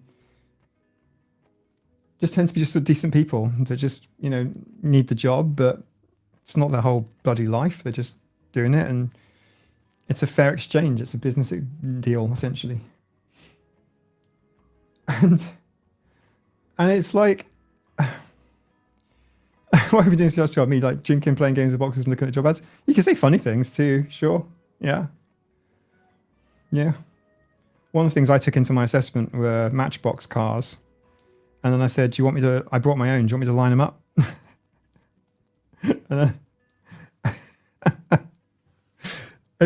Just like, you can prepare that in advance. I don't have Matchbox cars here. I do have a few, like 3. I used to have a massive collection when I was a kid. Like everything, like jumble sales, hand-me-downs, occasional birthday presents, and like super shinies. You know what I mean?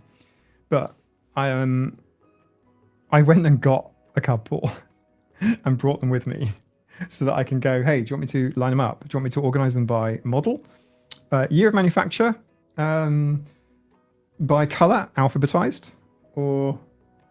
And literally they just laughed, like, because you've got people doing, you know, this essential psychological assessment, and then I'm not saying you flip with it or you mess with them, but you know what my attitude is to messing with people.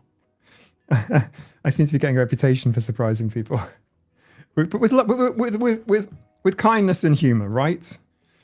I think you'd agree. But still, but I've also found it quite useful to kind of as a way to feel out the culture of a place.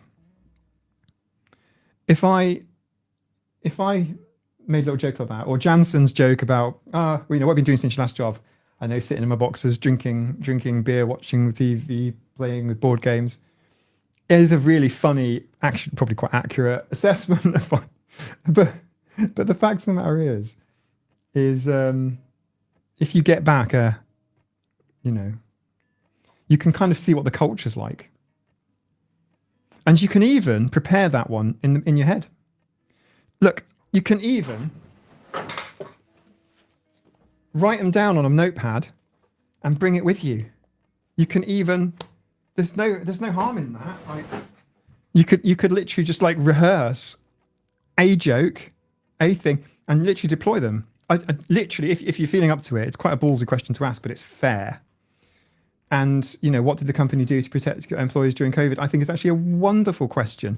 And you know what? I think a lot of interviewers would say, well, what we did is we enabled our employees to work from home. We did this. We offered this bit of furlough, or we offered this bit of salary protection. We offered this. We offered that. Early retirement in some cases. And they can just sort of suggest all these things that they did. It's not necessarily a bad question or a difficult question. They can answer it fairly. I think it's a good question. But they're not used to it. You're not supposed to ask those questions. It's against the rules.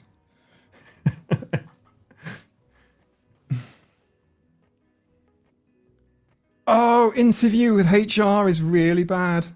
Oh, HR used to be called Human Remains by a group of techies that I knew online. They called it Human Remains. And it was because... This is in the UK, right? So in the UK, we didn't have HR until like, I don't know, 20 years ago, something or other. It was always, it was payroll, but basically is what it was before then. And then it became a thing where, you know, is everybody okay? Is everybody's mental health good? You know, just stupid tick boxes of nonsense. But yeah, prepare. Lucy, so you prepare, right? Bring questions, prepare answers to community questions. Yes, 100%. And the common ones, there's only like half a dozen, right? There's only like 6, like, of those common interview questions, I think. But literally, if you had a project, and look, can I honestly tell you, right? HR is there to protect the company, right? Jansen, right? Let me give you a couple of stories very quickly. Oh, these are super light stories, but I might have to Patreon some of this because it's a bit too deep. But I've worked in the governance role of a couple of large animal charities. And obviously we spent on HR consultancy. We had HR employment lawyers literally on retainer at both the large animal charities that I worked in. Voluntary. I was a volunteer trustee director for many years across both organizations. And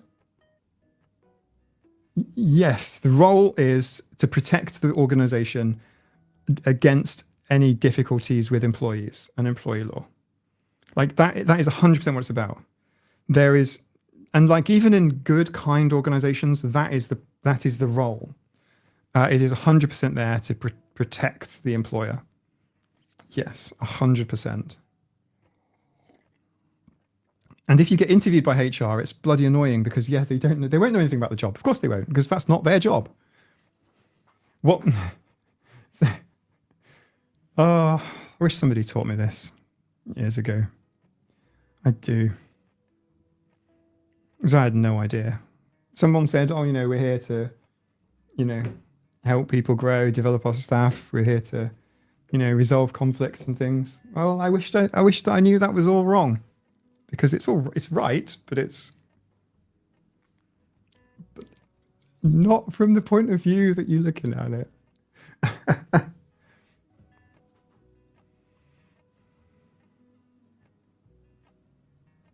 Amber is exactly true.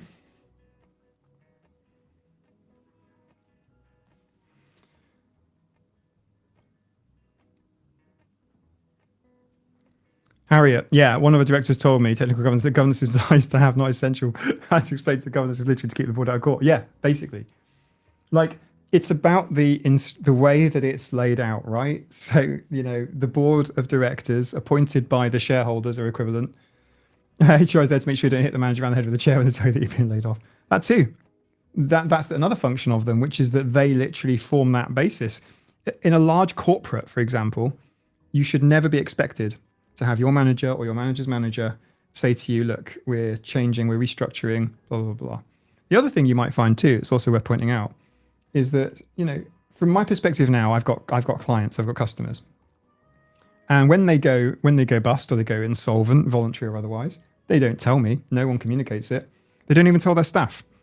A few months ago, I sent some company stationery, just pens and shit, you know what I mean, to some staff at a client that I'd had for years. And they were made redundant the next day while this stuff was in the post.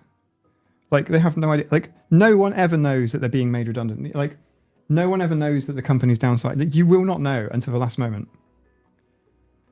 And if you are in a larger organization with a big HR sort of function, then you won't even speak to your manager. You literally just be locked out. Yeah. I work for a small company and think about the owners and staff. I think it's a neurodiversity haven. I've been to it someplace and instantly felt like I'm not safe here. Absolutely. And it totally depends on the drive of how the company works. It's entirely down to how it is, how big it is, what the motivations are. So if you have small kind of owner-manager companies, that's what I call them. I think that's what they're actually called, owner-manager SMEs.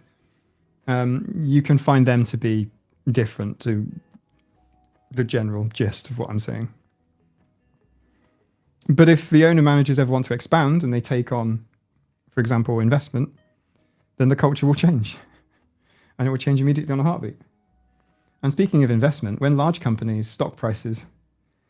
Oh, have you ever... Sorry, let me rephrase it. I've just given the punchline away. When a large company lays off thousands of workers, do you know what happens to the stock price? It goes up. Unfortunately, wages, salaries are usually always the largest cost center of any big business.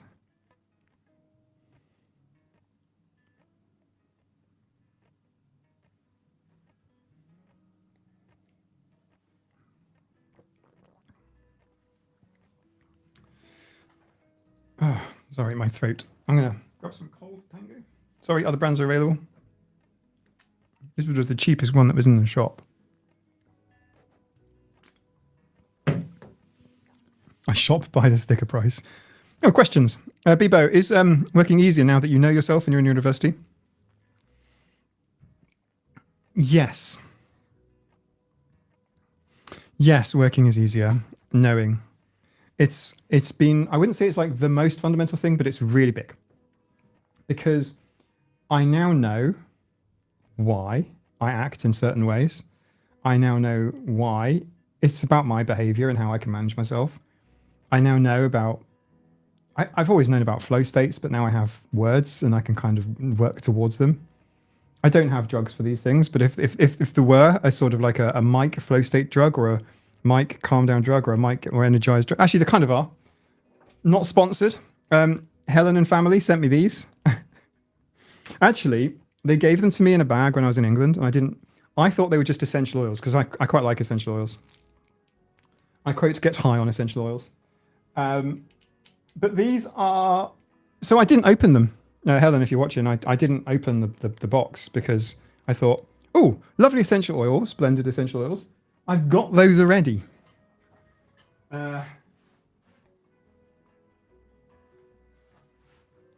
Like this, right?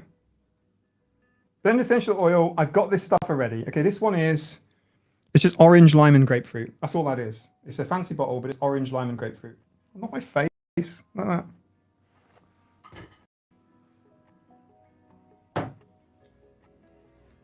Jansen, you just reminded me to go get my to book. I usually go into Boots, and I get my flu jab in Boots. Right. So I just thought, oh look, you see, essential oils. That's all they are. They are not just essential oils. Total de-stress. It depends on whether you like the flavors or not, I guess. Geranium, orange, and nutmeg. Look, they're little spray bottles. Look at that. Look at that. Listen, listen. Oh, don't get all on my desk. Ugh. Okay. I don't really want to spray it on my equipment. But they're really nice. So, like, if you're thinking, like, for bites, really?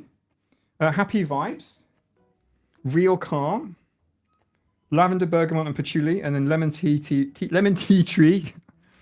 Not lemon. Bergamot and nutmeg. Okay, anyway. Really nice. Really, really, really nice for an instant little refresh. You know, last night I cleaned up a litter tray and then a couple of little bushed in the air. Great. It's not usually a problem, by the way. But Hydra, oh my goodness. Hydra is the equivalent of like 5 other cats. You could have a 5-cat household or a 1 Hydra. Sorry about that, Wendy, and sorry about that, Helen. Since you have 2 of Hydra's offspring, which are both half Hydras. That's technically like a whole Hydra. If you blend them together. Actually, I think they're going to be bigger. Yeah, those are sprays, yeah. If you can live without them, they're non-essential oils, says Russell. I love that. If you can live without them, they're non-essential oils. Yes. Don't spray on your equipment, Mike. It will probably sting. I don't think it will. Now I've got thoughts in my head. Wendy Heaton, I've already noticed. Hey Phoenix, how's it going? We're talking about essential oils today. No idea how my tiny cat lays the size of log she does. Yeah, the small ones. They're terrifying. Question. Sonic Fan 82. I have a question. Will there be another autism acceptance movement that will replace red instead of lighted up gold? Oh my goodness me. I don't know. I don't know. Did anyone watch... Meg's done videos on this every year, actually, about the whole the Autism Speaks blue pumpkin. Where you got to go out of a blue pumpkin if you got autism. It's the shittest idea I've ever seen. And also, wasteful plastic. Because, sorry, it's just like... The original Autism Speaks logo was blue. Therefore, they use blue in their branding. We like light it up, whatever, blue this, blue that. And then lately, they've rebranded and they've gone for like a blue fade. And blue pumpkins. It's like an ugly blue. I don't even have that flavor of blue in this house because it's ugly plastic, oily blue. Oh, Maisie wants in. 1 second.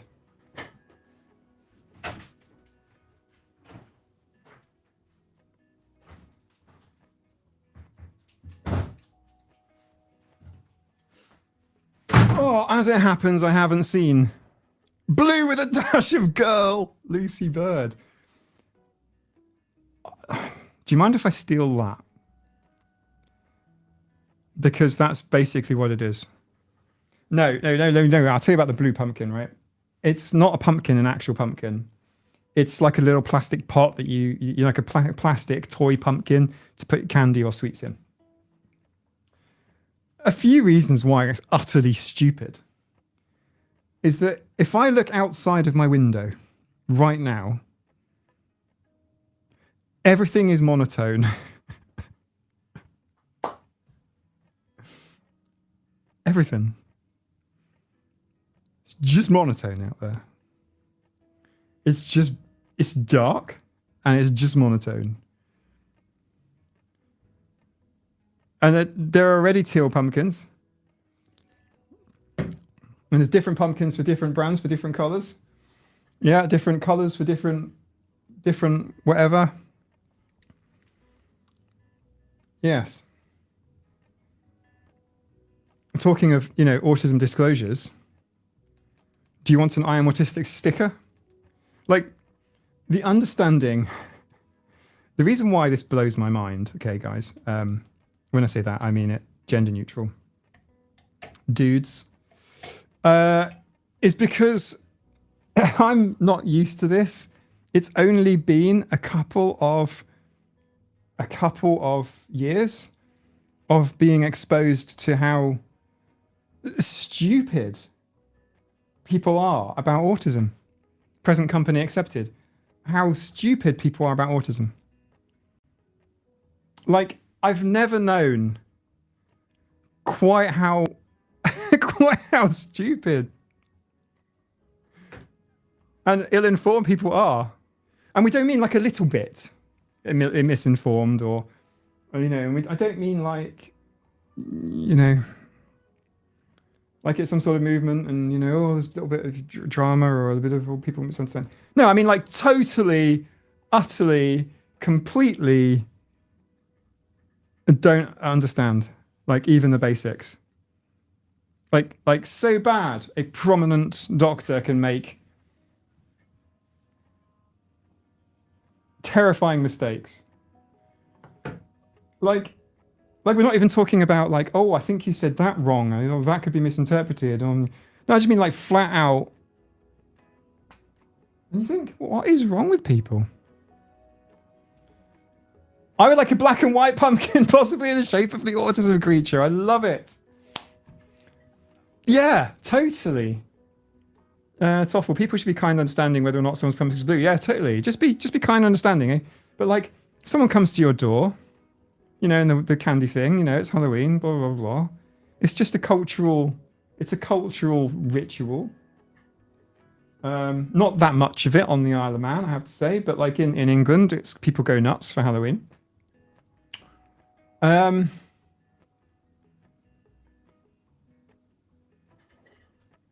think make all the pumpkins colors you like. I colored pumpkins is fine. But yeah, I just, like, you just trick or treat. It's perfectly scripted. You get some candy in your thing, and then you go to the next door, and some people carry lights or candles or whatever, or whatever, and then you go home, and then like divvy up the sweets, and that's when you figure out what you want. By the way, for those that don't know, a lot of Halloween candy, by the way, or Halloween sweets are actually made with slightly different ingredients to the big stuff. I don't know if any of you guys knew that. Sorry, when you avoid milk or casein, right? Not for autism reasons. Crack on with if you like a milkshake, it ain't going to give you more autism. Then you get a little bit funny about what's in what ingredients. You just kind of look. And like little mini Mars bars different to the bigger ones, and little mini things, because they're kind of a different production line, and sometimes they've got different kind of ingredients and a slightly different chemistry. They're not just smaller.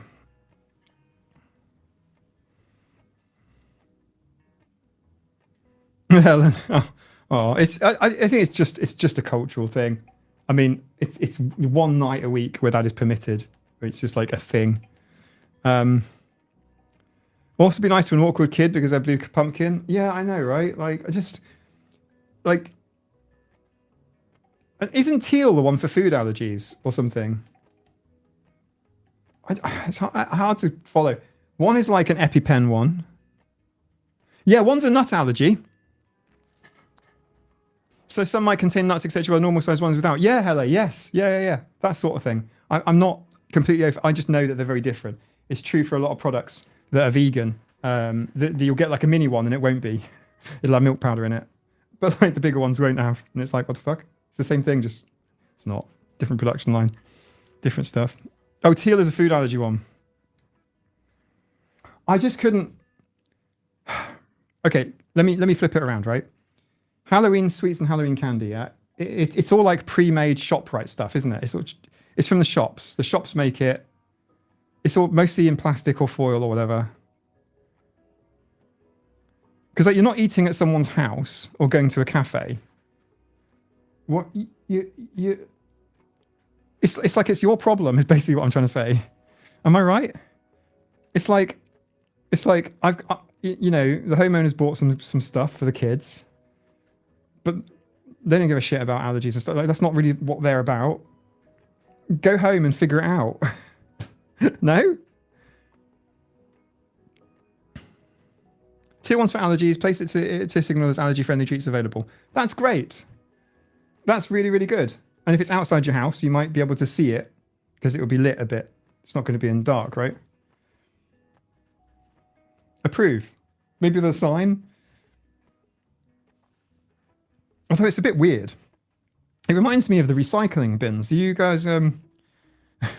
Because obviously the sun doesn't set on the Autistic-cats, but like, do you guys have different coloured bins? Because when I left England, there was some drama because basically everyone gets, you know, like your trash can. Every house has got its own wheelie bin, and it's green. And then they added a recycling one, which is blue. Okay, so we've got recycling and green. And then they added like a black one, and I don't want to say the colours because I'm going to say it wrong. But like they added a rainbow of bins. And it just some people say like it's like, huh?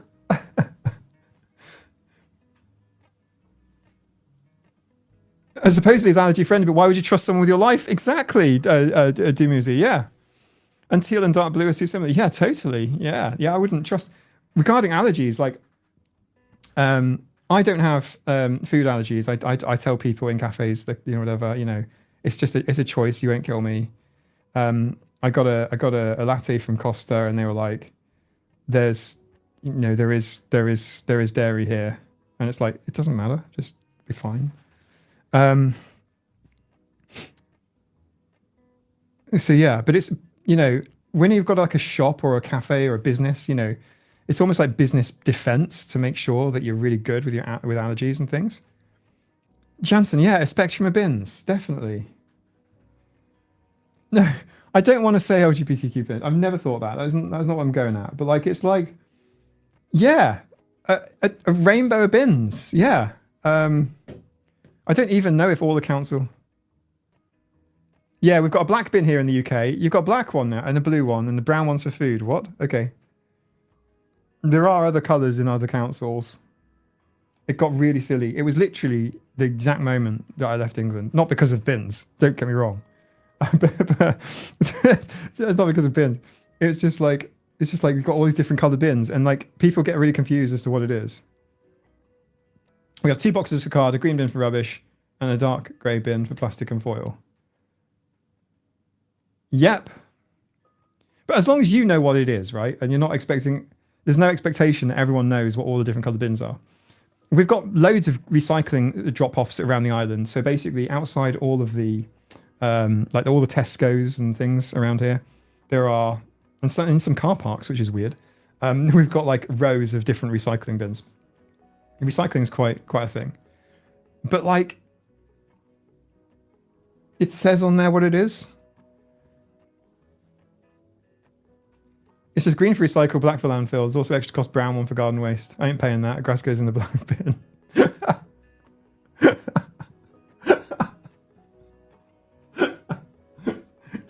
You rebel. I put cat stickers on mine to cheer them up. Oh, Suzanne, that's sweet. I love it.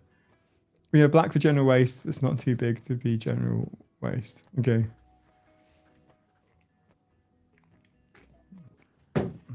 There's a brown one for garden waste. We have to pay for that too, so we take our tip. Do you know what we do with our garden waste? We just leave it there. We've got piles. So there's a pile over there and a pile over there. A pile, just piles, just pushed into the edges of the garden. Look, grass cuttings, right, are really good for the trees. We used to leave most of our lawn just completely uncut, but I'm a bit worried about ticks, so we've cut them, which is a shame. PDA, really bin PDA.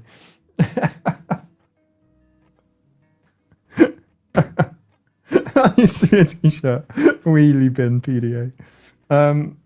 Whichever piles. I know, hell, it's just because of low population density on the other one.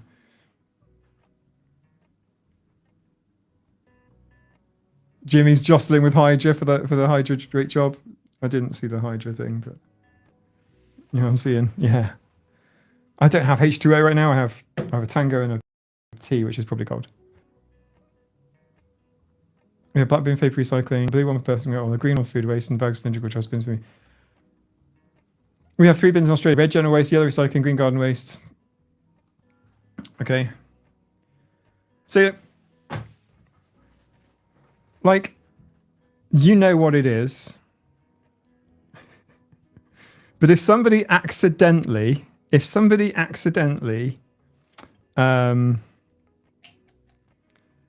accidentally put paper in the wrong coloured bin, it's not going to affect a child's, you know, life or somebody, you know, doing trick or treat, you know. Like, I'd say it's on them. Like, if you're going to go around asking for different treats or candy or whatever, you get whatever, you go home, and then under a kitchen light or something, you just look at what you got. And then the kids, because kids are going to want to spread stuff out anyway, right? Kids aren't going to just, well, maybe they will, kids being kids, but like, kids are going to want like fairness, do you know what I mean? One sweet for you, one sweet for me. Oh, you got a big one of those, I better take 2 of those little ones. All that sort of stuff. Figure it out later.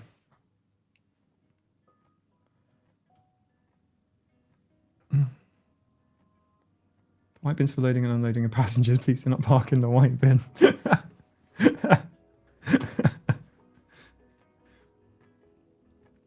Don't all the recycling bins have to be sorted anyway because mistakes? Yeah, pretty much. Yeah, not all recycling is recycled, sadly. I comes with a £1,000 fine if you put the wrong stuff in the wrong bin. I think bottles and deposits are really good. The scheme in Germany is excellent, I think. Sorry for drinking that in front of the microphone. It's really good. Like kids as well. Kids will like pick stuff up to get the cash back.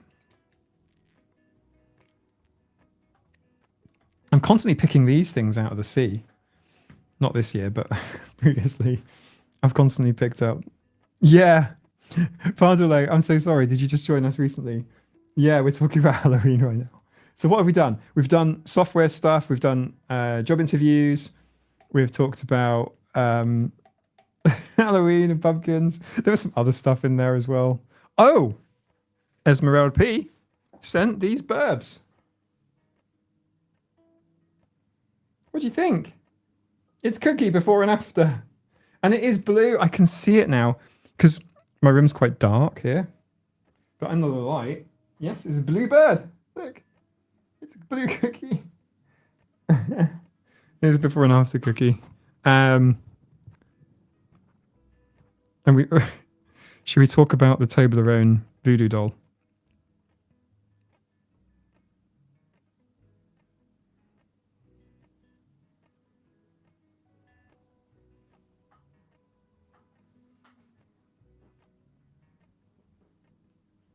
Has anyone ever watched Cats the movie? I haven't, but I've seen clips of it on the internet.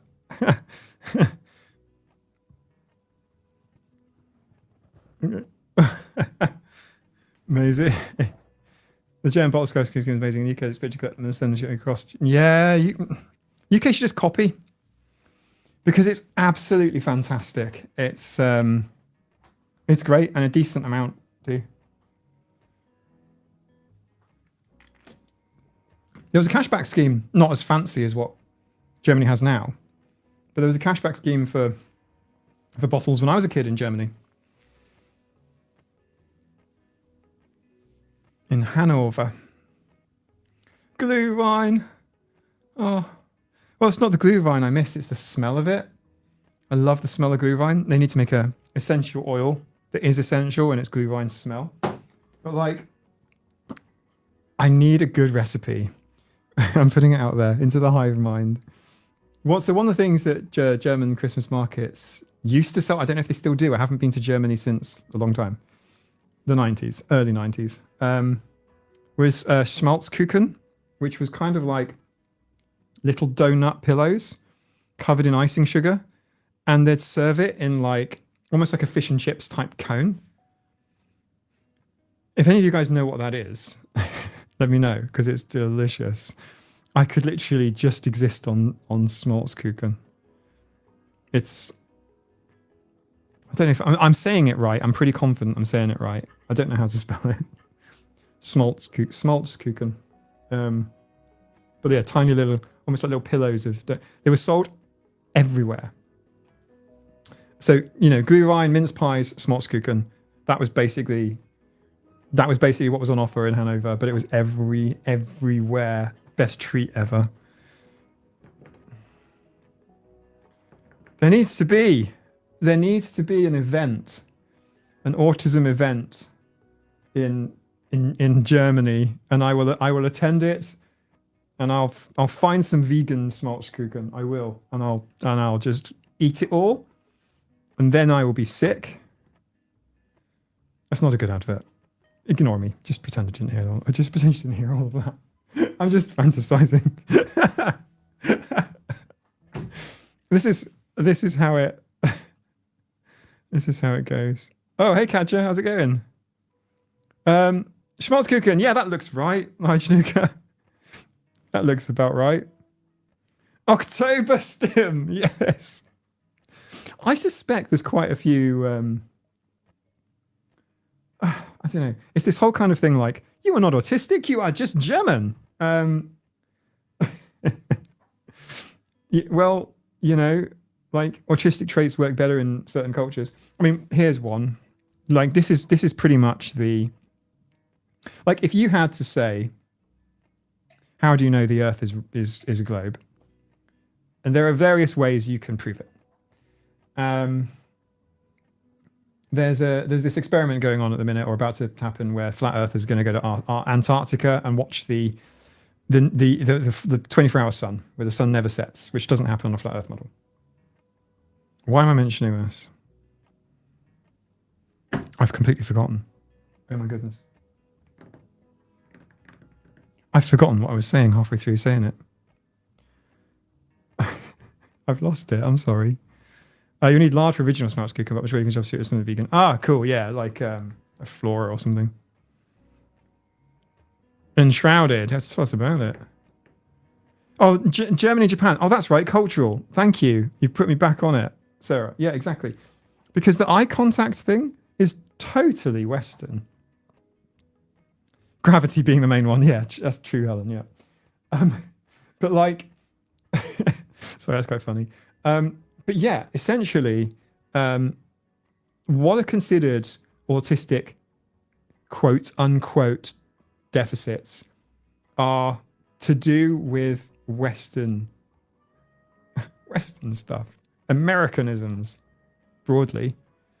When you go to the East, the eye contact thing is not like that. Is Enshrouded an online thing? Is it something we could all play? How do I get in? How do I get in on this? I don't know if I've got time for more stuff. I barely have time to watch stuff as it is. I didn't watch Meg's video on the pumpkins. I saw she posted one. As she does every year. It is a message that needs putting out there, like WTF. Trans highly social, just not in your face. Yeah. There's a. Shrika, or the old Russian joke that if someone smiles all the time, they're either insane or American.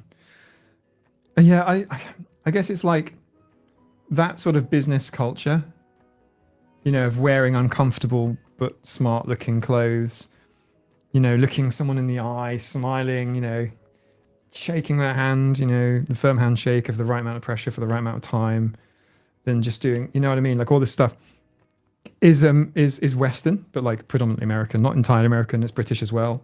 And that's kind of become almost a parody or like a bad photocopy of the autistic diagnostic criteria, the original, the OG autistic diagnostic criteria. Another one that's really weird for me is Donald Triplett, who died sadly last year. I think he was 83, was he? He was the first person ever to be diagnosed, quote unquote, with autism. And he was a banker and had a French degree. And yet we have this weird thing now that you have to be male. He was male, but you know, you have to be male and like 5 years old. And God damn it. And white. No offense to everyone that's white or not. It's nothing about that. It's just somehow in like this weird autism thing is a 1990s phenomenon. And that's not even a hot take. If I had enough time, I would make a hell of a video about it. Because it's like it's like the whole, I don't want to see autism moms. There's obviously great autism moms. Where are the autism dads, by the way? But like this whole autism mom thing, the soccer mom thing, you know, the autism mom thing, is a 90s thing.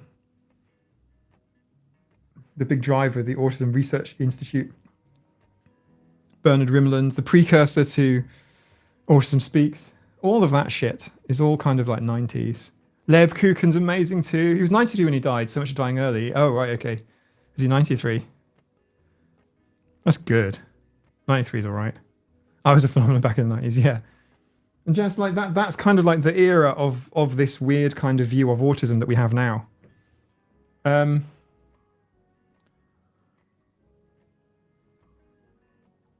You guys won't think bad of me if I tell you something. But like, I was reading Hans Asperger's paper, 19th. Oh gosh, I'm going to miss the year. I'm going to get it wrong. It was a mid-1940s paper on autism, and it reads a hell of a lot better. It reads a hell of a lot better and more interesting than the majority of the autism research from the 70s, 80s, 90s, and early 2000s. I don't know what to tell you. It's like, you know, a lot of YouTubers, particularly content creators, will say this and this and this and this and this. It's an Asperger thing. It's Hans Asperger thing. But actually, it's not. It's a.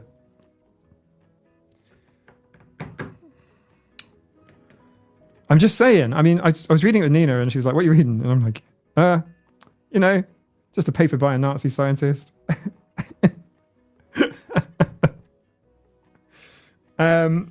And it's, I can put a PDF on Discord if anyone wants to see it. It was translated and it has some modern footnotes. And I'm not saying it's like all wonderful and great, but it's like, I feel like the view about what autism actually is better represented by this one paper from Hans Asperger than it is from hundreds of papers that I've read from 70s, 80s, 90s is the worst decade. Early 2000s is pretty bad as well. No, Jansen, you're going to get me properly demonetized. I need this now. I'm afraid I need my YouTube channel. I'm sorry. I have to keep... No, I'm not. I'm not going to read from that. No, that's not what I'm saying. The reason I said don't think badly of me is that this is about the...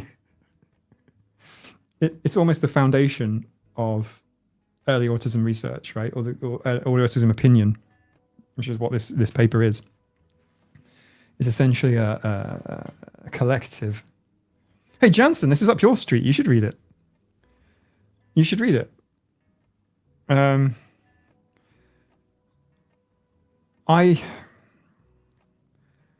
feel that's a really big topic, Pardlo. I kind of agree with you that none of us can say that in certain circumstances we would be whatever, because we are not, we were not, right? In fact, it's a slightly strange paradox, because let's say time travel exists. Let's say you right now can use your autism powers. I really like. What, Mein Kampf?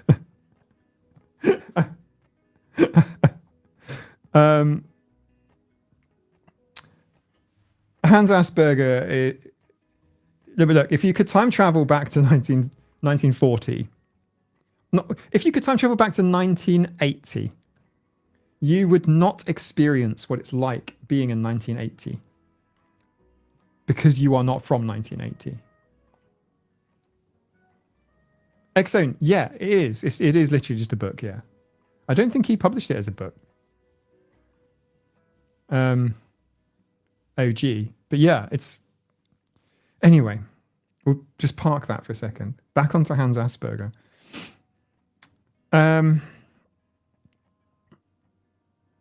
He definitely did some of what he is accused of doing. There were other people in his clinic at the time that were actively resisting the Nazi powers. On Asperger's side, Pro's side, he technically didn't join the Nazi party. On a sort of like on a technicality, you never properly joined. Okay, so not fully devout then. But then on the flip side of that is he did send people. There are evidence of, I've seen evidence of three, I think. The one in particular, of which there is a photo of her, to a quote unquote hospital, which was basically a concentration camp by another name. Knowingly. Describing her as a burden. So that's where we have with Hans Asperger. For those that didn't know, I mean, there's tons more to it. It's a big nuanced thing. I'm just telling you stuff that I've learned relatively recently. And I don't want to make a point about tit right now, except to say that the reason why Asperger's was removed from the DSM was not to do with Asperger being prominent psychologist of the 1930s and 40s.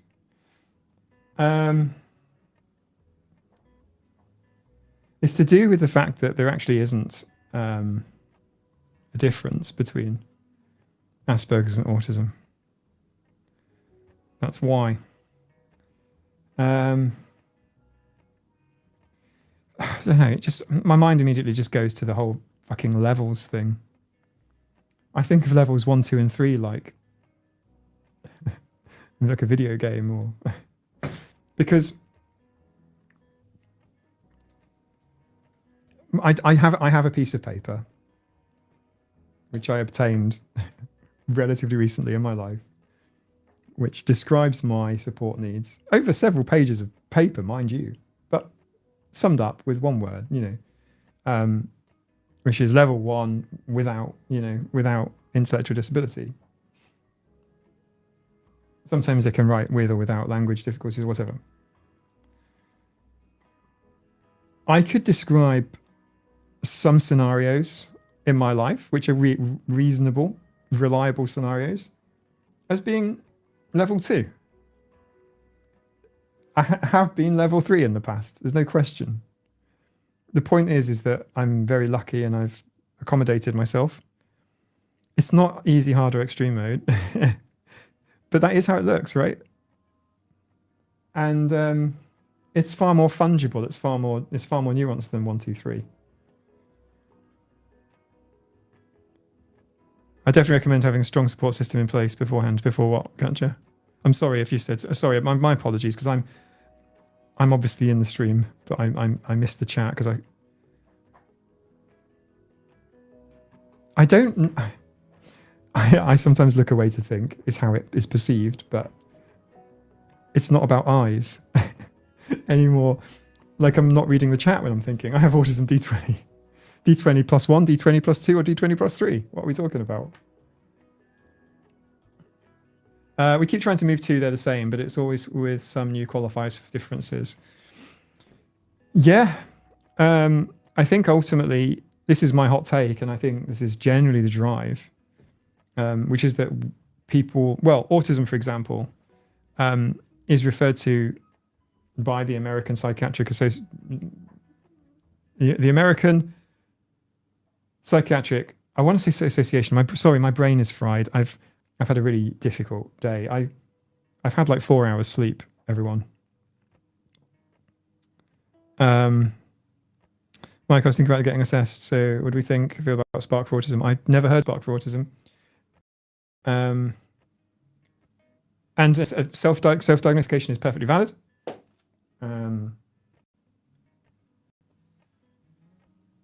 The spoon theory could be a role check if you think about it, which is why I think spoon slots works way better than spoon theory in that respect. People want to apply reductionist autism. That doesn't work. Yeah. APAs. Yeah, thank you. My brain was thinking ASA for the Advertising Standards Authority. Yeah, the APA refer to autism obviously as autism spectrum disorder, ASD, with emphasis on the D because that's what's required for insurance. It's a big thing. I'd be surprised if other content creators hadn't made YouTube video essays on it. I don't know, but I would have thought this Ponderful or Ember Green would be way down for doing like a long info dump on that. Simon Baron Cohen has talked about it quite a lot. Condition makes more sense. Autism in and of itself as a neurotype sort of doesn't really fit in something that's a classification of diseases, which is what we work with in Europe under the World Health Organization, the International Classification of Diseases, where autism is listed. I don't know if disease or disorder is better, but there are, we have support needs, and we need support for those.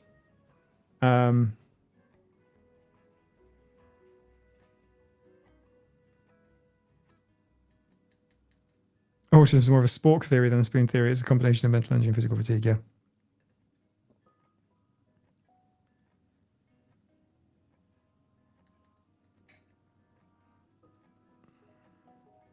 So I'm reading the chat. Over here I've got the full chat, like the full YouTube, same as you guys. And then over here I've got just the last sort of 10 or so.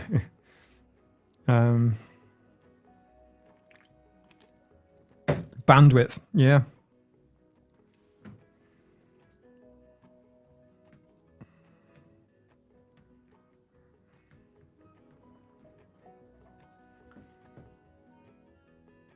A spork for autism. An autism spork to eat your food in a very particular way. My brain is kerfuddled. But like it for those of you who joined expecting Emma, okay? She just did a little. I'm going to pick her up to say she can say hi, but I don't know if she wants to be picked up. Emma. Can I pick you up? Okay. Emma says no, please. I don't know if she needs to cough or sneeze or she's going. She is, however, sleeping right next to the fireplace. For those of you who joined expecting Emma, she is. She's just there. She's just there. I'm just right there. She's another arm in front of my arm, and you've got Emma. Spoon theory is about chronic fatigue, you know, sort of originally, but it has been kind of adapted. Sporks say no to red eye fish. I have so many ham sandwiches. I could do no more. What am I missing?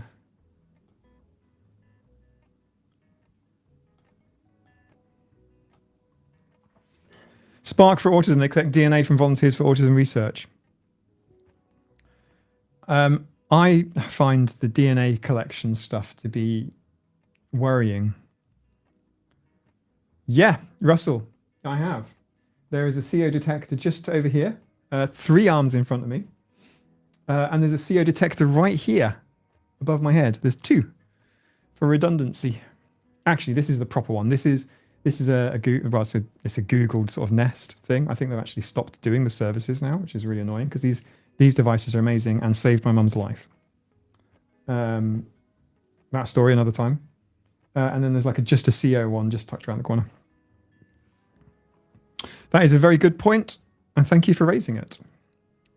The DNA stuff is creepy. Yeah, also in the UK, Spectrum 10K aimed to collect DNA as well, and that got pushed back. I made a video about this just a few videos ago. I don't know, like it's in the last sort of 10. I think it's a good video and worth watching.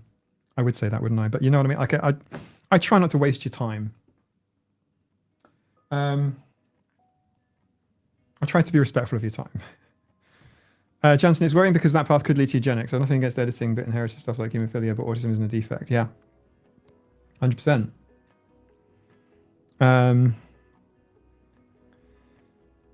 It's a path that could not only lead to eugenics, but also things like insurance issues. It could also lead to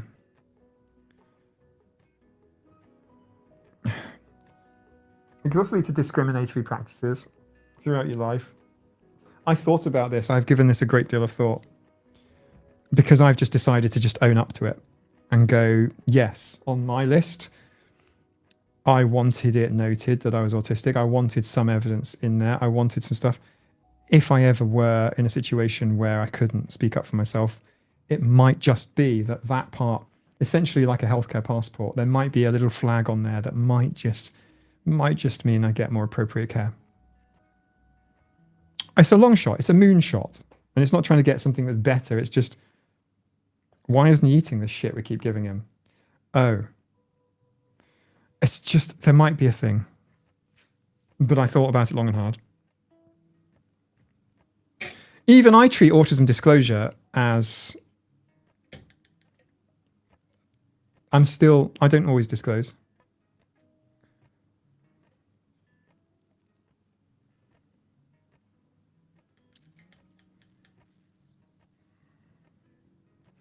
Doug, Nest are amazing for autistic family. I like how polite they are and give you warning. It's lovely. There is smoke in the kitchen. The alarm will sound. The alarm is going to be loud.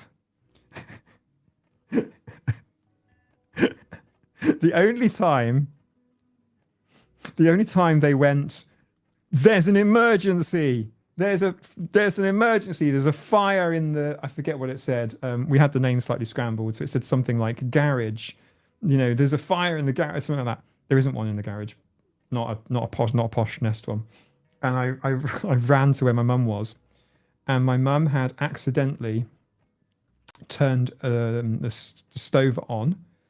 And she had some like cookware on top. But because she didn't realize and didn't really know what she was doing, it caused a fire. And when I ran in, the fire was licking about yay high. And there's smoke everywhere. And she was just sitting there. She had no clue what she'd done. But yeah, I don't think she'd have lasted in that smoke. It would have, in smoke inhalation would have got her. So yeah, Nest, I can't say anything. Full praises for smoke alarms. especially interconnected ones. They run off batteries, by the way, and you get like 3 years or something out of them. I can't remember. They're lithium AA cells. Yeah, there's a few things at home, but all these things require money. It's like these are about $100 each, and you can buy them in a pack of 3 for $300. Not cheap whatsoever. I want more. I put 2 in every room. Like especially with the fires, with the pets. So the last Maine Coon that I had, Roka, Silver Lake Roka. She was never called that. She was called Shit Kit, because she shat in the house, just on the floor, and it's like, okay, I'm not having them. You're going to be an outdoor cat, not an outdoor permanent cat. Just you're going to be allowed to go outdoors, because she was only a baby at the time. But the nicknames, what can I tell you? They stick, right? There's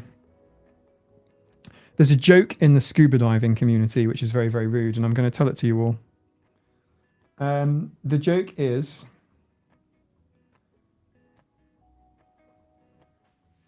you do 1,000 perfect dives, no one cares. But you fuck one sheep,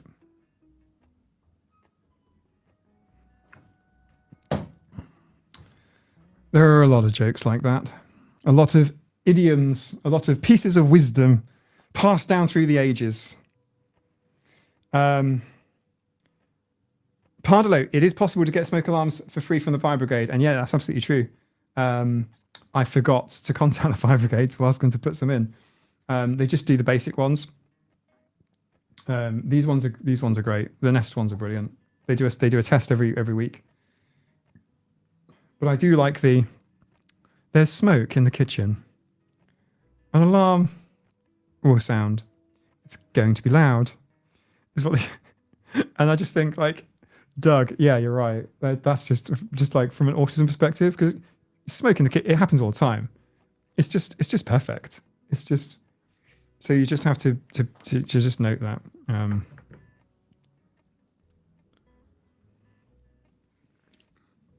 Shoikla, people who have never entered DNA databases have been identified because cousins have. True. Yeah. Yeah, true. True. Moss from the It Crowd, so funny. He's just a very relatable character. I agree. It's just, yeah, I just, none of this is sponsored, by the way. There may be sponsored content on the channel at some point, but I can promise you something. It ain't going to be anything I don't already like and haven't already told you about. so what have we got a list of? It's just stuff that I just find quite useful. Like, you know, like the essential oils or the smoke alarms, which you can't, I don't know if you can buy them now. Google are terrible because they keep closing services.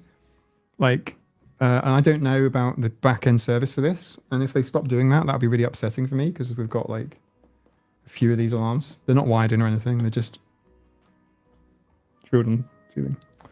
But yeah, they're really good. Please be aware, there's something wrong with the Nest Protect in many rooms. Press to hear more.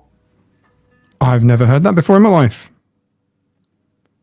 Doug, IT help. The batteries are low in the living room and in the kitchen. Replace the batteries soon. Nest Protect is offline in the family room. You only get in the office. Press to test. You only get a certain number of like drop down list of. There's only a few room names to use. Ready in the office. Press cancelled. Yes, let's cancel, because we don't want to hear that now, do we? Attention, please. Someone who's using the kitchen in many rooms. Ominous. Yes, that actually. I know it's a live stream, but I had to press that. I couldn't continue knowing that there was something wrong with, because there's something wrong in many rooms, because they're also on fire. Yeah, and they do some other cool stuff, but they're carbon monoxide as well. And it just seems sensible, you know, with the log burning. It appears your death is imminent. That's the voice that's going to tell me that the show's over. Autistic AF. I'm afraid no more YouTube for you.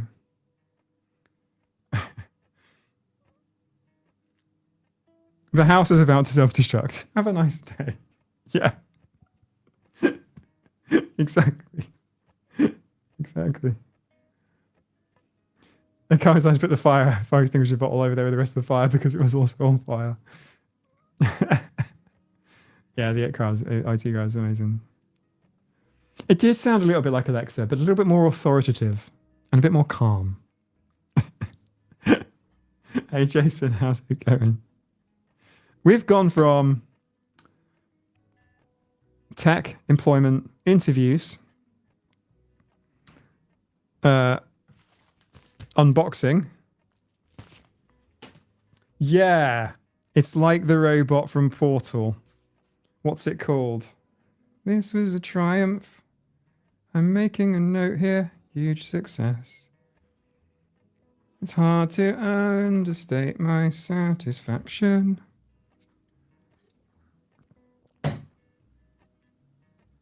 Aperture science. GLaDOS. There we go. You guys know everything. Between us all. we like the. I remember some research into fighter jet warnings that the message could be spoken in the pilot's voice. They actually noticed it. Daddy, your left engine's on fire.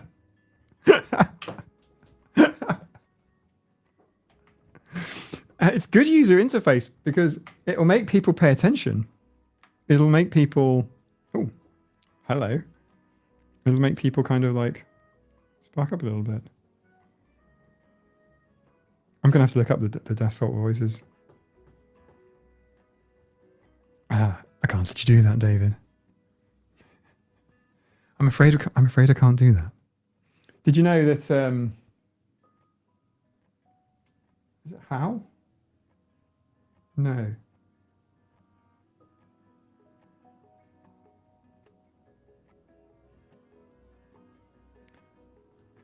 I had a really cool anecdote, and I'm struggling to remember it.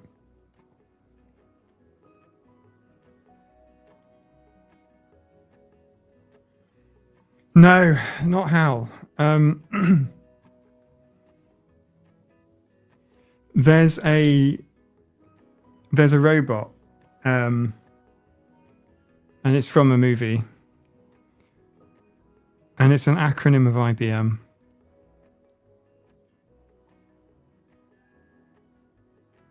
Oh, System Shock and Bioshock. I remember those. Because you had to save an ambulance. You were on fire. Danger, danger. You were going the wrong way. How was IBM analogy? There you go. Hal is related to IBM in some way, and I can't remember how it is, but it is. Sorry, come to the channel for obscure, half-told anecdotes. Basically. Oh, one letter lower. There you go. Thank you. You're all so smart. You're all so smart, Sajika says. There you go. Hal is IBM, but just blue. There you go. I'm going to give you this, right? Where's the thing? Where is it? Not that one.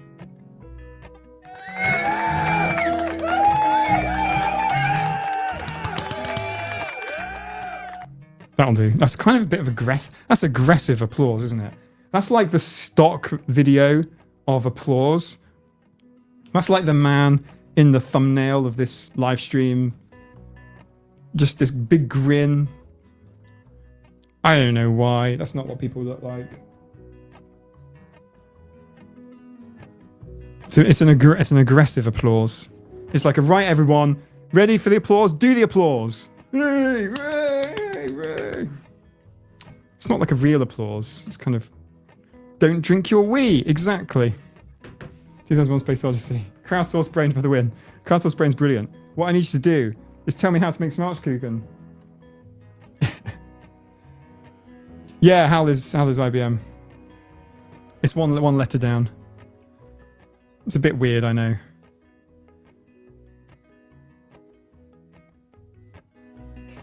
I like rusty spoons.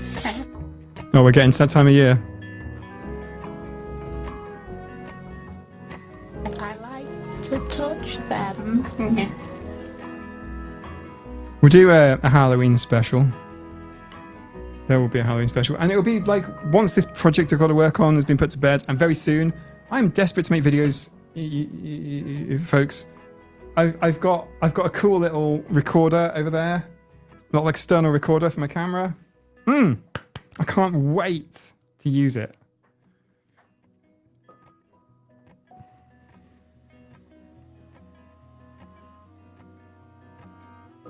Vax VMS Terminal was how I got on the internet back in the 1800s. Dustin, it's Microsoft Technology Stack. It's Azure.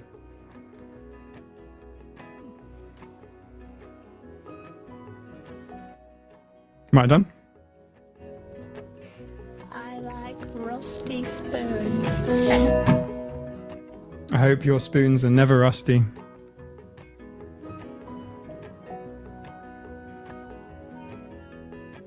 I don't like rusty spoons. I would not touch them. Is Salad Fingers autistic?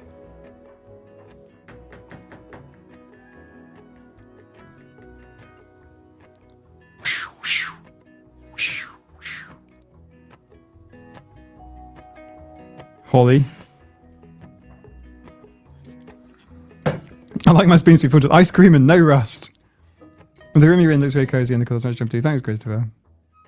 It is very cozy. And the fire is on. Emma is by the fire, sitting on my fairy lights with some tinsel on top. That kind of mimics the fire.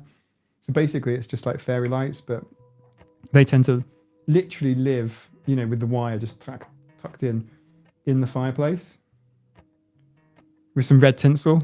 It looks nice.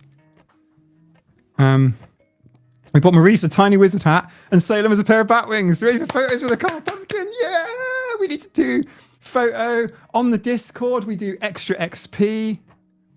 We should have extra XP for me being rubbish for a couple of weeks, but that will be temporary because I've got so much YouTube stuff to do. Like it's actually getting to the point where I'm like, there's stuff to do. I'm not even watching YouTube at the minute. I'm just listening to the same songs on. I don't even know why I pay for Spotify because I just use the same like 4 songs over and over again on repeat. Spoons made of stainless steel, they don't rust or something. I like rusty spoons. Yeah, there'll be another break because I got to lie down and just be horizontal for a bit. Thank you all for being like just supporting me, being behind me on this. I'm sorry I've been slow and a bit late with some content. There's nothing in the world I want to do more right now. I'm obsessed with it. I am obsessed with YouTube and making videos. And so as soon as I get this done and out the way, I'm pretty much done. We've got the plumber coming tomorrow, by the way. Plumber's coming in the morning. Our heating is broken down, so we have no heating. We do have heating. I've got the fire, and I got sweaters, but it's a bit cold. I could probably troubleshoot the heating, but I just need to get my stuff done and make YouTube videos. So thanks all for being here. Salad Fingers wants those rare spoons. I'll see some of you in the Discord. Bye. I'm still here. Bye.